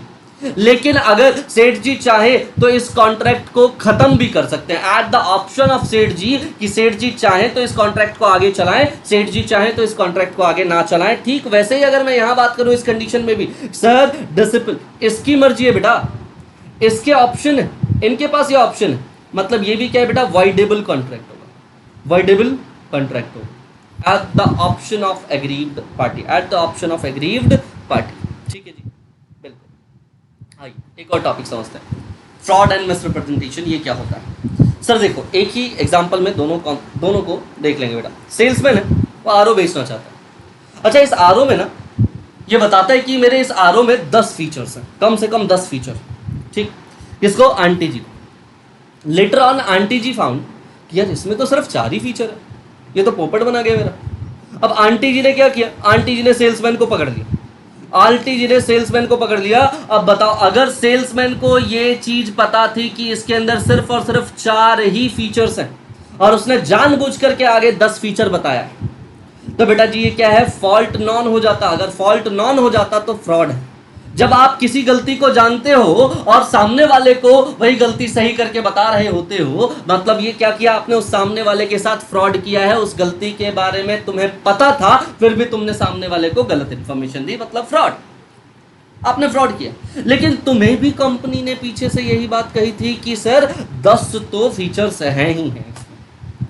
तो बेटा जी जहां पर आपको फॉल्ट के बारे में पता ही नहीं था, तो वो क्या है बेटा, वो मिस रिप्रेजेंटेशन। वो क्या है, मिस रिप्रेजेंटेशन। फ्रॉड के केस में आप अपने पैसे वापस मांग लीजिए, साथ में स्पेशल डैमेजेस भी क्लेम कर लो, लेकिन अगर आप मिस रिप्रेजेंटेशन में हो बेटा तो यहां पर आपको सिर्फ आपके पैसे ही वापस मिलेंगे, स्पेशल डैमेजेस नहीं मिलेंगे। ठीक है, ऑब्वियसली क्लियर है सर। चल, and the next is the capacity of the parties. Parties की कैपेसिटी होनी चाहिए, है ना, पार्टीज कैपेबल होने चाहिए कॉन्ट्रैक्ट करने के। बिल्कुल सर, सेक्शन 11 बताता है देखो कि सर पहली बात तो वो ना 18 साल से ऊपर का होना चाहिए। कितने का, 18 साल से ऊपर का होना चाहिए। दूसरी चीज़ सर वो साउंड माइंड होना चाहिए, लुनेटिक ना हो, ड्रंक ना हो। ठीक है, बीच बीच में उसको दौरे ना पड़ते हैं, या फिर कोर्ट ने उसको मना ना कर दिया और डिस्क्वालीफाइड बाय द लॉ ना हो। ऐसा ना हो कि कोर्ट ने कहा हो ये तो ठग है जी, इसके साथ किसी भी व्यक्ति का कॉन्ट्रैक्ट करना अलाउड नहीं है, या वो अभी इंसॉल्वेंसी प्रोसेस में चल रहा हो, तो भी बेटा जी आप उसके साथ कॉन्ट्रैक्ट नहीं कर सकते। पार्टीज कब कैपेबल होंगी सर, सबसे पहले 18 साल का होना चाहिए। कितने साल का, 18 साल का। सर साउंड माइंड होना चाहिए, साउंड माइंड होना चाहिए। फिर सर लॉ ने उसको बार्ड ना किया, डिस्क्वालीफाई ना किया, और इंसॉल्वेंसी प्रोसेस में ना हो। ये 4 चीजें ध्यान रखिएगा। तो अब क्या बोल देंगे सर, अगर ये कैपेबल हैं तो देखिए 18 ईयर, ये बात तो आपकी समझ में आ गई, 18 साल से ऊपर का होना चाहिए। साउंड माइंड होना चाहिए, पर्सन साउंड माइंड होना चाहिए, बिल्कुल साउंड माइंड होना चाहिए। ऐसा ना हो लुनेटिक हो, ऐसा ना हो इडियट हो, ड्रंकन पर्सन हो, ऐसा नहीं चलेगा सर। ठीक है, इंटॉक्सिकेंट ऐसा नहीं होना चाहिए। ठीक है, इन्फ्लुएंस नहीं होना चाहिए किसी भी इंटॉक्सिकेंट को। ठीक, चल इसके बाद क्या बताया मैंने आपको कि देखो डिस्क्वालिफिकेशन में आप ये भी देख सकते हो कि लॉ द्वारा डिस्क्वालीफाइड ना हो। लॉ द्वारा डिस्क्वालीफाइड का मतलब क्या है, अलाइन एनिमी। अलाइन एनिमी मतलब सर पाकिस्तान से हमारा जो है ना वॉर चल रहा है, तो पाकिस्तान से जितने भी कॉन्ट्रैक्ट्स हैं वो सारे के सारे क्या हो जाएंगे बेटा, वॉइड हो जाएंगे टिल द वॉर ख़त्म नहीं होता तब तक। ठीक है, तो वो क्या हो गए, पाकिस्तान के लोग हमारे अलाइन एनिमी हो गए। अलाइन एनिमी के साथ आप किसी भी तरीके का कोई भी कॉन्ट्रैक्ट नहीं कर सकते। अगर मान लीजिए फॉरेन सॉवर्नर्स है, उनके साथ भी कोई भी कॉन्ट्रैक्ट आप नहीं कर सकते बेटा। या कोई कन्विक्ट हो गया है तो उसके साथ भी आप कॉन्ट्रैक्ट नहीं कर सकते। उसके ऊपर केस चल रहा था और केस साबित हो गया है कि हाँ जी इसने फ्रॉड किया है, तो भैया उससे भी आप किसी तरह का कोई कॉन्ट्रैक्ट नहीं कर सकते। ये याद रखिएगा, डिस्क्वालीफाइड बाय लॉ नहीं होना चाहिए। डिस्क्वालीफाइड बाय लॉ का मतलब अलाइन एनिमी ना हो, ठीक है, फॉरेन सोवर्जन्स ना हो और कन्विक्ट्स नहीं होने चाहिए। ठीक है, इसके अलावा देखिए अनडिस्चार्ज इंसॉल्वेंट को एक बार समझ लेते हैं। अनडिस्चार्ज इंसॉल्वेंट क्या होता है। देखो जी, मैंने अपना बिजनेस स्टार्ट किया था, क्राइम तो नहीं किया, बिल्कुल क्राइम नहीं किया। मैंने बिजनेस स्टार्ट किया, वो बिजनेस चल नहीं पाया, बताओ मैंने क्राइम किया क्या? नहीं सर, ये भी क्राइम नहीं है। भाई बिजनेस नहीं चल पाया, नहीं चल पाया, ठीक है, कोई बात नहीं। भाई आप बताओ, मेरे जो क्रेडिटर्स हैं वो मेरा जान खा रहे हैं यार मेरी, जहां जाओ वहां दिक्कत, जहां जाओ वहां प्रॉब्लम। मैं गया कोर्ट के पास, भागा भागा, मैंने कोर्ट को कहा जी कोर्ट मुझे एक बात बताओ कि मैंने काम करके, मैंने बिजनेस करके गलती की क्या? आप नए नए एंटरप्रेन्योर्स को क्या बताना चाहते हो कि अगर उनके पास पैसा ना हो तो वो दूसरों से लेकर के ये रिस्क नहीं ले सकते क्या? बिल्कुल ले सकते हैं, बिल्कुल ले सकते हैं। हो सकता है कुछ ऐसी चीजें हुई जिसकी वजह से वो बिजनेस नहीं चल पाया। तो बेटा जी आप कोर्ट के पास गए, कोर्ट कहता है ठीक है हम देखते हैं। कोर्ट ने क्या देखा? देखो मिस्टर फक्कड़, उनकी क्या है बेटा, उनकी लाइबिलिटीज ज़्यादा है। मान लेते हैं लाइबिलिटीज 100 करोड़ की है और असेट जो है आपके पास वो मान लेते हैं 50 करोड़ के हैं या 60 करोड़ के हैं, ठीक है सर। लाइबिलिटीज ज़्यादा है, उसके असेट्स कम है, क्रेडिटर्स उसकी जान खा रहे हैं। मान लो या तो क्रेडिटर्स ने या फिर मिस्टर फक्कड़ ने अप्रोच किया टू द कोर्ट को कि भैया हमें तो पैसे चाहिए, और फक्कड़ कह रहा है मैं भी देना चाहता हूं लेकिन पूरे नहीं दे पाऊंगा। कोर्ट ने क्या किया? कोर्ट ने एक ऑफिशियल असाइनी जो है या फिर रिसीवर को अपॉइंट कर दिया। कोर्ट ने क्या किया? कोर्ट ने कहा कि भाई जा तो एक काम कर, उसके सारे के सारे असेट्स की लिस्ट बना ले, उसमें से जितनी लाइबिलिटीज है वो पे कर दे। असेट्स की एक लिस्ट बना ले, उसको बेच, कुकड़ी कर, ठीक है, उसको क्या कर, बिडिंग कर, उसको बेच, और सर जितनी लाइबिलिटीज है ना उसको पे ऑफ कर दे। अगर फिर कुछ पैसा बच जाता हो, सरप्लस अमाउंट कोर्ट में जमा करा जरा। अगर कोई पैसा ऐसा है कि सर यहाँ इस कंडीशन में तो 60 करोड़ के एसेट है और 100 करोड़ की लाइबिलिटीज है ना, तो यहाँ पर क्या होगा बेटा, डेफिशिएंसी है। तो डेफिशिएंसी है तो एक काम कर, जिसके 1 रुपये बनते हैं ना उसको 40 पैसे दे के निकाल, 50 पैसे दे करके निकाल, 60 पैसे दे करके निकाल, और उनको बोल दे इसके अलावा वो मिस्टर फक्कड़ के पास जाकर के 1 पैसा ना मांगे, ठीक है। तो डेफिशिएंसी को इग्नोर कर दो, डेफिशिएंसी को क्या कर दो बेटा, इग्नोर कर दो। मतलब अब क्या होगा, अब कोर्ट की तरफ से एक सर्टिफिकेट दे दिया जाएगा, किसको बेटा, किसको, मिस्टर फक्कड़ को, कि अब तुम डिस्चार्ज हो गए हो। अब तुम क्या हो गए बेटा, डिस्चार्ज हो गए हो, जितनी भी तुम्हारी लाइबिलिटीज थी उनसे। लेकिन इस दौरान सोचो, इस दौरान यहां से लेकर के यहां तक, जब तक कि वो डिस्चार्ज नहीं हुआ था, इस दौरान क्या वो कॉन्ट्रैक्ट कर सकता है? क्या वो अनडिस्चार्ज इंसॉल्वेंट है? सर वो कॉन्ट्रैक्ट नहीं कर सकता, वो कॉन्ट्रैक्ट नहीं कर सकता। अनडिस्चार्ज इंसॉल्वेंट बेटा याद रखिएगा, कॉन्ट्रैक्ट नहीं कर सकता। होप आपको चीजें समझ में आ रही हैं बच्चों। आ जाओ आगे बढ़ते हैं। इनकैपेसिटी है, ठीक है, minority, sound mind and qualified by law, ये सारी चीजें। देखिए नेक्स्ट क्या है बेटा, कंसिडरेशन। नेक्स्ट क्या है, कंसिडरेशन। आपको समझा चुका हूं मैं। देखिए क्विड प्रो क्यो, क्विड प्रो क्यो, समथिंग इन रिटर्न, ठीक। सर ये ना रिटर्न में ऐसा नहीं है कि पैसे ही मिलने चाहिए, ऐसा हो सकता है कि मैंने कोई राइट्स दिए, मैंने क्या दिया, कोई राइट्स दिए। फॉर एग्जाम्पल मैंने किसी पब्लिकेशन हाउस से पैसे लिए और मैंने उसको राइट्स दिए कि तू मेरी जो बुक्स आती है उन बुक्स को बेच सकता है, तो मैंने उनको क्या कर दिया बेटा, राइट्स दे दिए, कोई इंटरेस्ट दे दिया, कोई प्रॉफिट दे दिया, कोई बेनिफिट दे दिया, कोई फोरबियरेंस मतलब मना करना। भाई किसी ने मुझे पैसे दिए, मुझे कहा इस इलाके में तेरे को लॉ नहीं पढ़ाना जी, फोरबियरेंस, कुछ ना करने के पैसे मिलते हैं, बिल्कुल डिट्रीमेंट्स हो सकते हैं, कुछ भी, कोई भी लॉस हो सकता है, कोई भी बेटा रिस्पॉन्सिबिलिटी हो सकती है जो दिया हो। आपने एम्प्लॉय को अपॉइंट किया, उसके बदले आप उसको पैसे देते हैं बेटा, रिस्पॉन्सिबिलिटी, ठीक है। या फिर कोई भी चीज जो कि undertaken other by the others हो, सर ये सब कुछ क्या है बेटा, ये सब कुछ आप कह सकते हो सर कंसिडरेशन का पार्ट, ये सब कुछ क्या है बेटा, कंसिडरेशन, ठीक है। आइए आगे बढ़ रहे हैं बेटा। Next is what, lawful consideration होना चाहिए। सर सेक्शन 23 कहता है इस चीज के लिए कि लॉफुल ही कंसिडरेशन रहे, अनलॉफुल कंसिडरेशन नहीं हो सकता।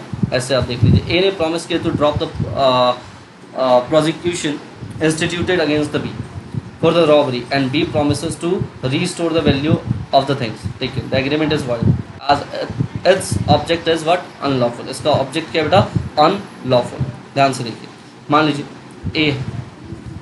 ए ने बी के घर पे चोरी की थी बेटा, ठीक है, और चूंकि ए ने बी के घर पे चोरी की थी, कुछ टाइम के बाद बी भी कोर्ट जा के परेशान हो गए। भाई इन दोनों के बीच में एक ये कॉन्ट्रैक्ट करना चाहते हैं जिसमें बी क्या करेगा, बी ने जो केस किया हुआ था ए के ऊपर से, वो केस वो वापस ले लेगा, वो केस क्या करेगा बेटा, वो वापस ले लेगा, और ए ने जो भी सामान बी के घर पे से चुराए थे वो सारे के सारे सामान उसको वापस कर देगा, वो सारे सामान उसको वापस कर देगा। आप बताओ ये पब्लिक डीलिंग के लिए अच्छा है क्या? ए तो इसी तरीके से छूटता रहेगा ना, और किसी एक आधी दो बार भी अगर वो सक्सेसफुल रहा तो भैया उसका तो मनोबल बढ़ा रहेगा। ये पब्लिक के लिए अच्छा है क्या? नहीं है। कोर्ट कहता है कि साहब इस तरह के सेटलमेंट्स हम अप्रूव नहीं करेंगे, इस तरह के सेटलमेंट्स हम अप्रूव नहीं करेंगे। ठीक है जी, चल। Not expressly declared to be void, ऐसा ना हो कि भाई ये सीधा सीधा वॉइड डिक्लेयर्ड कर दिया गया हो। हाँ जी, जैसे मान लीजिए ए और बी के बीच में एक कॉन्ट्रैक्ट हुआ था, ए और बी के बीच में कॉन्ट्रैक्ट हुआ, और ये कॉन्ट्रैक्ट हुआ था बेटा, ये कॉन्ट्रैक्ट हुआ था फरवरी में, कि सर आप ना हमें 1 अप्रैल को कार की डिलीवरी करेंगे, न्यू कार की डिलीवरी करेंगे। ए ऑथराइज डीलर है, ए ने बी से कहा कि ठीक है मैं आपको कार की डिलीवरी 1 अप्रैल को कर दूंगा। ठीक है, अच्छा इसी बीच में जो कार आ रही थी बेटा वो BS4 इंजन के साथ आ रही थी। भाई अप्रैल से पहले जो कार आ रही थी वो BS4 इंजन के। इसी के बाद जब फरवरी में इन लोगों ने ये कॉन्ट्रैक्ट कर लिया था, उसके बाद मार्च में गवर्नमेंट का नोटिफिकेशन आता है बेटा, मार्च में गवर्नमेंट का नोटिफिकेशन आता है। मार्च में गवर्नमेंट ने नोटिफाइड किया कि जो BS4 मॉडल की कार्स हैं अब वो नहीं चलेंगी, अब BS6 इंजन कार्स ही चलेंगी बेटा, सिर्फ BS6 इंजन की कार्स ही चलेंगी। ये गवर्नमेंट का नोटिफिकेशन आ गया। आप बताओ भाई, एक्सप्रेसली साफ ये जो कॉन्ट्रैक्ट ए और बी के बीच में हुआ था वो क्या हो गया बेटा? Declared as void. ये लॉ ने खुद डिक्लेयर कर दिया कि जी ये वॉइड है, इस कॉन्ट्रैक्ट की इन्फोर्सेबिलिटी बनती ही नहीं। लॉ चेंज होने की वजह से ये पॉसिबल है, बिल्कुल पॉसिबल है। चल, सो ये टॉपिक भी आपका खत्म होता है।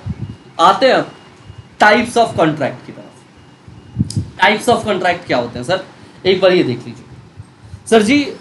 टाइप्स ऑफ कॉन्ट्रैक्ट को 3 पार्ट के अंदर डिवाइड कर दीजिए। टाइप्स ऑफ कॉन्ट्रैक्ट वैलिडिटी देखेंगे या फिर इन्फोर्सेबिलिटी के आधार पे देखेंगे। पहला क्या, वैलिडिटी या इन्फोर्सेबिलिटी के आधार पे देखेंगे।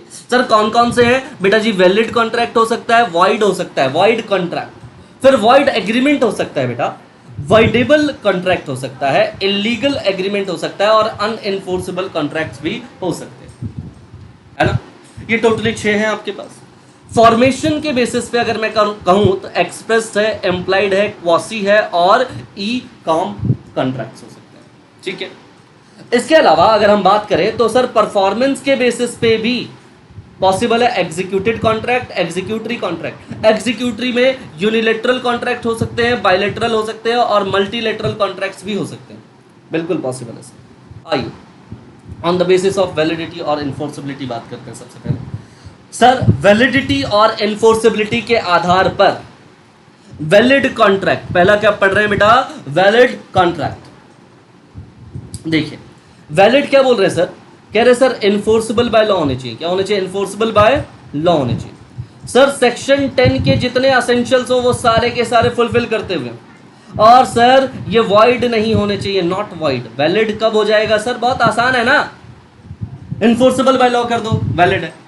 सेक्शन 10 के सारे एसेंशियल्स को कंप्लाई कर दो, वैलिड है। और वॉइड नहीं होने चाहिए मतलब क्या है सर? ऑब्वियसली ये वैलिड है। वैलिड तो बड़ा आसान है सर। वैलिड कॉन्ट्रैक्ट का मतलब क्या है? With the contracts which are not void, जो वॉइड नहीं है, and complying the section 10, complying section 10 and enforceable by law. और क्या है बेटा? ये इन्फोर्सेबल बाय लॉ है। आप देखिए यहाँ पे भैया, will you purchase my car? वहां से कह रहे हैं यस, और यहाँ सारे के सारे सेक्शन 10 के एलिमेंट्स जो हैं वो कंप्लाई कर रहे हैं। ठीक है सर, बिल्कुल सर, बिल्कुल क्लियर है। आइए आगे बढ़ते हैं। वॉइड एग्रीमेंट क्या होता है? सर देखो पहले हम बात करें वॉइड एग्रीमेंट की, इसके बाद हम बात करेंगे बेटा जी वॉइड कॉन्ट्रैक्ट की। ध्यान रखिएगा, वॉइड एग्रीमेंट अलग चीज है और वॉइड कॉन्ट्रैक्ट अलग चीज है। बहुत ध्यान से पढ़िएगा बेटा। वॉइड एग्रीमेंट और वॉइड कॉन्ट्रैक्ट के बीच में डिफरेंस भी आपको समझ में आ जाने चाहिए। सेक्शन 2 क्लॉज जी। वॉइड एग्रीमेंट क्या है sir? Void agreement is void from the beginning. हाँ जी, void from the beginning, void ab initio कह सकते हो आप। बिल्कुल बिल्कुल सर। देखो मिस्टर बी है एक माइनर, और ये मिस्टर सी। मिस्टर बी 10 लाख देता है और उससे क्या ले लेता है बेटा? प्रॉपर्टी ले लेता है। मिस्टर बी ने, जो कि अभी 18+ का नहीं है, 18 से कम का है, वो मिस्टर बी ने मिस्टर सी को 10 लाख दिए और उससे क्या ले लिया है? प्रॉपर्टी ले लिया। आप बताओ जरा, आप बताओ अगले दिन मिस्टर बी पहुंच गया, ला मेरे 10 लाख वापस दे। पॉसिबल है क्या? पॉसिबल है? मिस्टर बी पैसे मांग सकता है क्या? हाँ मांग सकता है। कॉन्ट्रैक्ट क्या है? वॉइड है। कॉन्ट्रैक्ट क्या है बेटा, वॉइड। और यहाँ पर लाइबिलिटी किसकी बनती है, मिस्टर सी की। किसकी लाइबिलिटी बनती है बेटा, मिस्टर सी की। The contract is void ab initio. कोई भी कॉन्ट्रैक्ट या तो आप माइनर से कर लो, अनसाउंड माइंड से कर लो, या फिर उस ऐसे पर्सन से जो डिस्क्वालिफाइड बाय लॉ है उस पर्सन से कर लो, या फिर बेटा आप किसी भी पर्सन से कर लोगे जो कि डिस्क्वालिफाइड बाय लॉ है, या फिर agreement to alive a person. बेटा जी ये क्या बोलेंगे आप, इसको बोलेंगे कि ये क्या है बेटा, void ab initio. Void ab initio. आपका जो एग्रीमेंट था ना वही वॉइड हो गया, वो एग्रीमेंट ही क्या हो गया बेटा, वॉइड हो गया। जबकि वॉइड कॉन्ट्रैक्ट क्या होता है कि सर वॉइड कॉन्ट्रैक्ट एक ऐसा कॉन्ट्रैक्ट, पहले कॉन्ट्रैक्ट था लेकिन कुछ ऐसा हुआ कि ये कॉन्ट्रैक्ट अब वॉइड हो गया। पहले ये कॉन्ट्रैक्ट था बेटा, अब क्या हो गया सर, अब ये कॉन्ट्रैक्ट वॉइड हो गया। समझिएगा इस बात। किताबों, मिस्टर किताबों जो है वो राम प्यारे के पास जाते हैं और कहते हैं will you write a book with our publication. किताबों की पब्लिकेशन के साथ क्या राम प्यारे आप अपनी किताब लिखोगे क्या? अच्छा ये कहता है हाँ हाँ लिखूंगा। राम प्यारे कहता है यस व्हाई नॉट, मैं बिल्कुल लिखूंगा। और कुछ समय बाद राम प्यारे हो जाते हैं। आप मुझे बताइए कि यहाँ पर पॉसिबिलिटी है क्या? ये कॉन्ट्रैक्ट तो हो गया था यहाँ, लेकिन पॉसिबिलिटी, भाई उसको इंटेलेक्चुअल्स यूज करते थे ना, उसको अपने इंटेलेक्चुअल्स यूज करते थे। अब पॉसिबिलिटी है कि राम प्यारे किताब लिख पाए? नहीं सर ये पॉसिबल नहीं। अब ये पॉसिबल नहीं है कि राम प्यारे किताब लिख पाए। Here the contract becomes void. यहाँ पर कॉन्ट्रैक्ट क्या हो गया बेटा, वॉइड हो गया। अब ये कॉन्ट्रैक्ट क्या है बेटा, पॉसिबल। अब चाहे भी अगर राम प्यारे किताबों कि मेरे को कॉन्ट्रैक्ट परफॉर्म करना है, कैसे करेगा बेटा, कैसे करेगा, वॉइड हो गया। ठीक है, the contract becomes void due to impossibility of performance अब नहीं पॉसिबल है। ठीक है, चलिए आइए आगे बढ़ते हैं। एग्जाम्पल नंबर 2 देखिए आप। मोटा भाई पतलू भाई साहब, एक कॉन्ट्रैक्ट हुआ विद मोटा भाई जो कि फैक्ट्री के ऑनर, ठीक है, कि वो सप्लाई करें 10 टन शुगर। लेकिन बेटा जी देखिए, शुगर के सप्लाई होने से पहले ही फैक्ट्री में आग लग गई। शुगर के सप्लाई होने से पहले ही क्या है बेटा, फैक्ट्री में आग लग गई है। आप बताओ मोटा भाई पतलू लाल को शुगर बेच पाएगा क्या? नहीं सर, पॉसिबल नहीं है। यहां पर पॉसिबिलिटी ऑफ कॉन्ट्रैक्ट नहीं है। जब पॉसिबिलिटी ऑफ कॉन्ट्रैक्ट नहीं है सर, तो वॉइड कॉन्ट्रैक्ट होगा। क्या होगा सर, वॉइड कॉन्ट्रैक्ट होगा। याद रखिए, वॉइड एग्रीमेंट क्या था सर, आपकी मिस्टेक थी, आपने किसी माइनर के साथ, अनसाउंड माइंड के साथ कॉन्ट्रैक्ट कर लिया था। लेकिन यहां क्या है बेटा, पहले कॉन्ट्रैक्ट हुआ था लेकिन now it is not possible to perform the contract. और जब ये पॉसिबल नहीं है तो कोई भी पार्टी, दोनों में से कोई भी पार्टी चाह भी ले या दोनों पार्टी चाह भी ले तो भी उस कॉन्ट्रैक्ट को बेटा परफॉर्म नहीं कर पाए। That's why called as voidable contract. क्या बोल रहे हैं इसको, वॉइडेबल कॉन्ट्रैक्ट। आपको समझ में आ रहा है ना सर, वैलिड कॉन्ट्रैक्ट, फिर वॉइड एग्रीमेंट, और सॉरी वॉइड कॉन्ट्रैक्ट है, वॉइडेबल नहीं बेटा, void agreement and then void contract. आइए अब पढ़ेंगे बेटा वॉइडेबल कॉन्ट्रैक्ट। अब क्या पढ़ेंगे हम, वॉइडेबल कॉन्ट्रैक्ट। समझिए जरा सर, कोई ऐसा एग्रीमेंट जिसमें किसी एक पार्टी के कहने पे, किसी एक पार्टी के ऑप्शन पे वो कॉन्ट्रैक्ट क्या हो जाए बेटा, खत्म हो जाए, तो उसको क्या बोलेंगे, उसको कहेंगे वॉइडेबल। मतलब एक पार्टी की इच्छा से, अब जैसे मान लो कि आपको कहा किसी एक कॉन्ट्रैक्टर ने, जी आपको ना हम मार्च तक आपका घर बना करके दे देंगे। लेकिन सर मार्च तक वो आपको आपका घर बना करके नहीं दे पाए, वो आपको मार्च तक आपका घर बना करके नहीं दे पाए। अब आपकी मर्जी, आप चाहे तो उस कॉन्ट्रैक्ट को आगे परफॉर्म करें, चाहे तो उस कॉन्ट्रैक्ट को आगे परफॉर्म ना करें। वॉइडेबल इन अ पोजीशन, आप ऐसे पोजीशन में बैठे हैं जहां पर आप चाहे तो उनके साथ वो कॉन्ट्रैक्ट परफॉर्म करें, चाहे तो उनके साथ वो कॉन्ट्रैक्ट परफॉर्म ना करें। या फिर बेटा लीगली एंटाइटल्ड, जैसे कोर्जन में पढ़ा था आपने, भाई गन पॉइंट पे उसकी सामने से जो है इच्छा ली गई थी कि आप अपना घर मुझे बेच दो, याद है ना आपको। बताओ जी कोर्जन के केस में क्या है, कोर्जन के केस में साहब सर की मर्जी है ना, ये चाहे तो बेचे, ये चाहे तो ना बेचे, ये चाहे तो सुपारी लाल को अपनी चीज बेचे 10 लाख में, या चाहे तो ना बेचे। अनड्यू इन्फ्लुएंस याद होगा आपको, अनड्यू इन्फ्लुएंस में भी बेटा उस डिसिपल की मर्जी है, अगर वो चाहे तो बेचे ना बेचे। फ्रॉड एंड मिसरिप्रेजेंटेशन में भी सेम है बेटा। यहाँ पर क्या है बेटा, यहाँ पर एक पार्टी जो एग्रीव्ड पार्टी है उसकी मर्जी है, वो चाहे तो आगे कॉन्ट्रैक्ट परफॉर्म करे, चाहे तो ना करे। या फिर बेटा authorise to avoid the performing his part. हाँ जी, authorise to avoid the perform his part. ठीक है, जैसे मान लो कि आंटी ने कहा मेरा बेटा डिसाइड करेगा कि ये कॉन्ट्रैक्ट, मतलब कि इस कॉन्ट्रैक्ट में लिखा हुआ है कि भाई मेरा बेटा अगर चाहे तो आपको ये चीज़ दे, चाहे तो ना दे। आगे ये ट्रांसफ़र कर देता है कि जब मेरा बेटा चाहे तो आपको ये चीज़ दे, चाहे ना दे, मतलब एट द ऑप्शन ऑफ, या आगे ऑप्शन को क्या कर रहे हैं बेटा, ट्रांसफ़र किए जा रहे हैं। चाहे तो ये कॉन्ट्रैक्ट परफॉर्म करे या ना करे, ऑलरेडी ये चीज़ क्या बेटा कॉन्ट्रैक्ट के अंदर रिटर्न है, authorise to avoid performing his part. ठीक है, अगर ये ऑथोराइज है तो बेटा। ठीक है, चलिए सेम एग्जांपल ऑलरेडी आप देख चुके हैं, अब एक बार समझिए जरा वॉइड कॉन्ट्रैक्ट और वॉइडेबल कॉन्ट्रैक्ट में डिफरेंस क्या है। वॉइड और वॉइडेबल में डिफरेंस एक बार समझ लीजिए। सर वॉइड कॉन्ट्रैक्ट का मतलब क्या है कि सर कभी तो ये इन्फोर्सेबल बाय लॉ थे, लेटर ये क्या हो गया बेटा, ये sir ceases to be enforceable, मतलब अब ये इन्फोर्स नहीं हो सकते। जबकि वॉइडेबल कॉन्ट्रैक्ट क्या है सर, एक ऐसा एग्रीमेंट जो कि enforceable by law at the option of one party हो सकता है। क्या हो सकता है बेटा, एक पार्टी चाहे तो ये इसको इन्फोर्स करे, नहीं तो ये भी क्या हो जाएगा बेटा, खत्म हो जाएगा। एक पार्टी का option. Enforceability, sir void contract की इन्फोर्सिबिलिटी पॉसिबल है क्या, ना ना ना सर ये पॉसिबल नहीं है। इन्फोर्सिबिलिटी सर वॉइडेबल की पॉसिबल है क्या, पॉसिबल है बेटा, ऑप्शन है ना एग्रीव्ड पार्टी का। ऑप्शन किसका है बेटा, एग्रीव्ड पार्टी चाहे तो ऐसा करे, चाहे तो ना करे। कॉजेस क्या है सर, कॉजेस सर्कमस्टांसेस हो सकते हैं सर, यहाँ पे वॉइड के लिए लॉ हो सकता है, लॉ में चेंज हो गया होगा, याद होगा आपको, सर्कमस्टांसेस में चेंज हुआ। लेकिन यहाँ पर क्या है बेटा, यहाँ पर सर वॉइडेबल कॉन्ट्रैक्ट के अंदर कॉन्सेंट जो है पार्टी का वो अगर फ्री नहीं आया था तो वॉइडेबल है, वॉइडेबल है।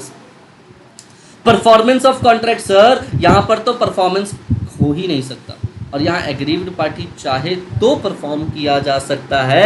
And the fifth one is what, void contract बेटा किसी तरीके से आपको कोई भी रेमेडी नहीं दिलाती। जबकि अगर वॉइडेबल की बात करें तो consent was not free, consent free नहीं था। इसी वजह से आपके पास राइट है कि आप चाहे तो इस कॉन्ट्रैक्ट को करें, चाहे तो इस कॉन्ट्रैक्ट को ना करें। ठीक है, क्लियर है। अगर आप हाँ बोल देते हो तो बेटा ये वैलिड हो जाएगा, and then the rights arise, यहाँ से आपके राइट्स जो है बेसिकली अराइज हो जाएंगे या लाइबिलिटीज अराइज हो जाएंगी। ठीक है, next is what, illegal contract. Next is what बेटा, इलीगल कॉन्ट्रैक्ट। सर जनरली ना लॉ फॉरबिड करता है, लॉ मना करता है इस तरह की कॉन्ट्रैक्ट करने से। ठीक है, देखिए इलीगल एग्रीमेंट्स क्या होते हैं, देखिए एक बार ध्यान से, all illegal agreements are void but all void agreements are not necessarily illegal. ये क्या मतलब है इसका, अभी देखेंगे इसको। The court will not enforce such a contract but also the connected contracts. इन कॉन्ट्रैक्ट्स को भी मना करती है कोर्ट, और इससे जुड़े हुए कॉन्ट्रैक्ट को भी मना कर दिया जाता है। Despite this there is what, similarity between them. ठीक है, इनके बीच में क्या होता है बेटा, सिमिलैरिटी होता है। That in the both cases they are void ab initio and can not be enforce by law, can not be enforceable by law. ठीक है, ध्यान से समझिए। देखिए बेटा, मान लीजिए कि मिस्टर ए ने मिस्टर बी की सुपारी ली। ये क्या है बेटा, इलीगल कॉन्ट्रैक्ट। ये क्या है बेटा, इलीगल कॉन्ट्रैक्ट। देखो इसको इस तरीके से समझते हैं, एक एग्जांपल दे दूंगा आपको।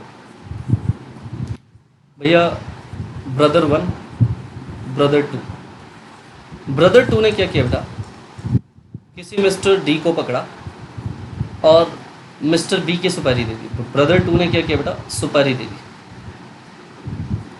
वो चाहता था सारी दौलत, ब्रदर 2 चाहता था कि वो सारी दौलत अपने पास रखे, मिस्टर डी को सुपारी दे दी। ठीक, और क्या बोला कि जैसे ही मिस्टर बी मर जाएगा मेरे पास प्रॉपर्टी ट्रांसफर होगी और उस प्रॉपर्टी का 10% भी तुझे दूंगा, पैसे भी दूंगा और प्रॉपर्टी का 10% भी तुझे दूंगा।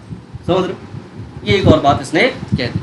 जनरली साहब लॉ मना करता है ऐसी चीजों के लिए, बिल्कुल करता है, लॉ इन चीजों के लिए मना करता है। देखो एक कॉन्ट्रैक्ट तो मारने का हुआ, दूसरा कॉन्ट्रैक्ट हुआ कि सर अब जब मर जाएगा ना तो तेरे को याद रखियो, तेरे को और भी बेनिफिट दूंगा। क्या बेनिफिट, मैं तेरे को अपनी प्रॉपर्टी का 10% दूंगा। बताओ जी, वो सुपारी देने लेने का तो कॉन्ट्रैक्ट वो तो इलीगल है ही है, साथ के साथ ये कॉन्ट्रैक्ट भी क्या हो गया बेटा, इलीगल हो गया। ये कॉन्ट्रैक्ट भी क्या हो गया बेटा, इलीगल हो गया। और याद रखिए बेटा यहाँ क्या लिखा है, देखो, illegal agreements are void but all void agreements are not necessarily illegal. देखो जी, ध्यान से समझिए। जैसे मान लीजिए बेटा, एक एग्जांपल लेते हैं इसको समझने के लिए। कोई माइनर के साथ आपने कॉन्ट्रैक्ट किया, contract with a minor, contract with minor. आपने माइनर के साथ कॉन्ट्रैक्ट किया है सर, ये क्या होगा? माइनर के साथ अगर आपने कॉन्ट्रैक्ट किया है सर, ये क्या होगा बेटा? ये वॉइड होगा। ये क्या होगा बेटा? वॉइड होगा। कॉन्ट्रैक्ट विद माइनर क्या है? वॉइड।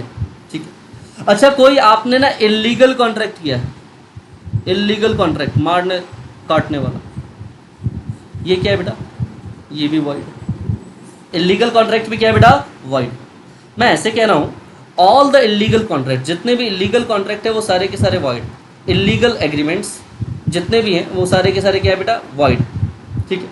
लेकिन जितने भी वॉइड एग्रीमेंट है, एक बात बताओ, माइनर के साथ मैंने एग्रीमेंट किया है, वॉइड एग्रीमेंट है ना, वॉइड एग्रीमेंट। लेकिन बताओ, ये सारे के सारे वॉइड एग्रीमेंट क्या वो इलीगल हो जाएंगे क्या?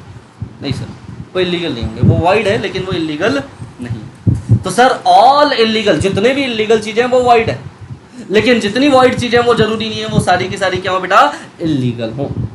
ठीक है, ये बातें भी क्लियर है? हाँ जी सर, ये बातें भी क्लियर। आइए जरा एक बार ध्यान से, वॉइड एग्रीमेंट और इलीगल एग्रीमेंट में क्या डिफरेंस है? और void agreement is not necessarily illegal. ऐसा नहीं है कि अगर वो वॉइड है, मतलब माइनर वाले केस पर वॉइड है तो वो इलीगल हो जाएगा, ना सर ऐसा नहीं। लेकिन जितने इलीगल एग्रीमेंट है वो सारे के सारे क्या है बेटा? वॉइड है। इलीगल हुआ मतलब वॉइड होना पक्का है सर। जनरली ना not forbidden under the law, law के द्वारा मना नहीं किया जाता सर, आईपीसी में मना नहीं है, लेकिन यहां तो आईपीसी मना करता है ना ये काम करने। Forbidden under the law sir. Parties are not liable for any punishment under the law. Sir voidable ना, मैंने गलती से कॉन्ट्रैक्ट कर लिया, मैंने गलती से उस माइनर के साथ कॉन्ट्रैक्ट कर लिया, आप बताओ वो क्या है? वॉइड है, वॉइड एग्रीमेंट। लेकिन सर आप बताओ, मैंने किसी को मारने की सुपारी ली है, ये क्या है बेटा? ये ऑब्वियसली पनिशमेंट मिलेगा बेटा। क्या मिलेगा बेटा? पनिशमेंट मिलेगा। ठीक, देखिए, it is not necessary that the agreements collateral to void agreements में ऑल्सो बी वॉइड। सर ऐसा जरूरी नहीं है कि जो वॉइड एग्रीमेंट से रिलेटेड और भी ऐसे एग्रीमेंट थे वो वॉइड हो जाए, लेकिन यहाँ हमेशा याद रखिएगा बेटा, जो कि इलीगल एग्रीमेंट से जुड़े हुए जितने भी कॉन्ट्रैक्ट्स थे वो सारे के सारे क्या हो जाएंगे बेटा? वॉइड ही हो जाएंगे। ठीक है, चलो क्लियर है? आइए जरा अनएनफोर्सेबल कॉन्ट्रैक्ट की तरफ। ऐसे कॉन्ट्रैक्ट जो कि इन्फोर्स नहीं हो सकते, इसको क्या बोलते हैं बेटा? अनएनफोर्सेबल कॉन्ट्रैक्ट। देखिए जरा ध्यान से सुनिएगा, अनएनफोर्सेबल कॉन्ट्रैक्ट का एक एग्जांपल मान लीजिए बेटा जी, मान लेते हैं mister A and mister B. Mister A ने मिस्टर बी को उधार दिया। मिस्टर ए क्या कर रहा है बेटा? मिस्टर ए ने, ऐसा मान ले, bought goods from B. Mister A ने बी से क्या कर लिया बेटा? गुड्स खरीदे। क्या खरीदे बेटा? गुड्स खरीदे। और कब खरीदे? 2015 में। लेकिन पेमेंट नहीं किया बेटा। गुड्स तो खरीदे मतलब नो पेमेंट, कोई पेमेंट हुआ नहीं है बेटा। ठीक। अच्छा, बी क्या कर रहा है सर? बी जाकर के 2019 में कह रहा है कि मेरे को मेरे पैसे दे दो। बी क्या कह रहा है बेटा? बी, मान लो ये उल्टा हो गया, बी जाकर के 2019 में 3 साल के बाद कह रहा है मेरे पैसे दे दे, मेरे पैसे रह गए थे तेरे पास।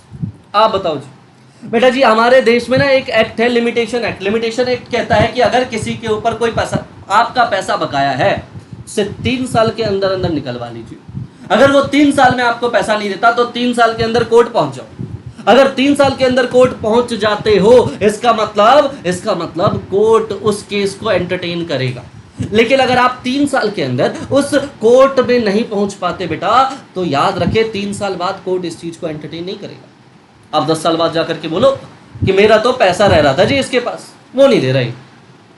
Does it make sense? नहीं सर। आपको 3 साल दिए गए हैं, आप अपने लिए विजिलेंट होंगे तो लॉ भी आपके लिए विजिलेंट होगा। ठीक है सर, क्लियर आ रही है सर बात समझ अपने को?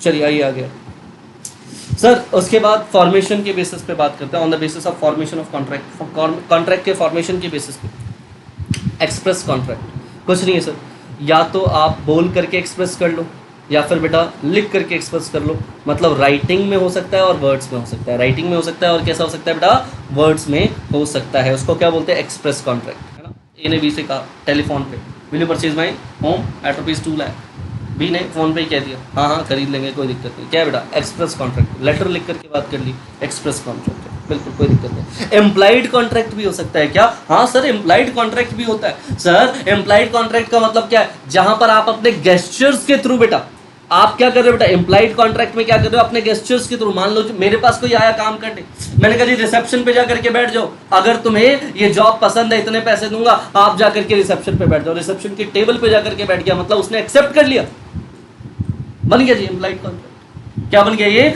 Implied contract. हो सकता है क्या, पॉसिबल है, बिल्कुल पॉसिबल है, ठीक है। आप एक कॉफी शॉप पे जाते हो, आप वहां पर बैठते हो और आपको एक कॉफी दे दी जाती है जी, आप मुझे बताओ, आप ये डीम्ड है कि आप उस कॉफी के बदले उसको पे करो, ये डीम्ड है कि उस कॉफी के बदले आप उसको पेमेंट करोगे जी, हाँ जी, ये भी क्या हो गया जी, एम्प्लाइड कॉन्ट्रैक्ट का एक एग्जांपल हो गया जी। आप पहुंच गए एक रेलवे स्टेशन पे और जैसे ही आप रेलवे स्टेशन पहुंचते हो वहां एक कूली आकर के आपके सामने खड़ा हो गया, कुछ बोला नहीं, खड़ा हो गया जी, और आपका सामान उठाने लगा, आपने उसको रोका नहीं बिल्कुल भी जी साहब, आपने उसके साथ एम्प्लाइड कॉन्ट्रैक्ट कर लिया, आपने उसके साथ क्या कर लिया बेटा, एम्प्लाइड कॉन्ट्रैक्ट कर लिया, ठीक है, ठीक है sir.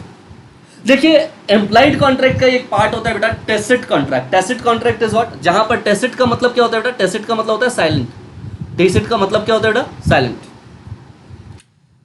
Tacit contracts are those that are inferred through the conduct of parties without any words spoken on written। Sir conduct से ही हो जाता है, कोई वर्ड्स बोलने नहीं पड़ते, कोई भी सेपरेट से आपने कोई वर्ड्स वगैरह इसके लिए नहीं बोले हैं। फॉर एग्जांपल क्या, फॉर एग्जांपल आप एटीएम मशीन पे गए और आपने वहां से पैसा निकाला, मतलब क्या है कि सर ये टेसिट कॉन्ट्रैक्ट है, एम्प्लाइड कॉन्ट्रैक्ट का एक पार्ट है टेसिट कॉन्ट्रैक्ट। ये क्या बेटा, टेसिट कॉन्ट्रैक्ट, ठीक है। आपने बैंक के साथ एक कॉन्ट्रैक्ट कर लिया, आप किसी बिडिंग प्रोसेस में पार्टिसिपेट करते हो, है ना, आपने बिड लगाया, है ना, सामने से वो क्या कर रहा है 1 2 3 टेसिट कॉन्ट्रैक्ट, खत्म, कॉन्ट्रैक्ट हो गया सर।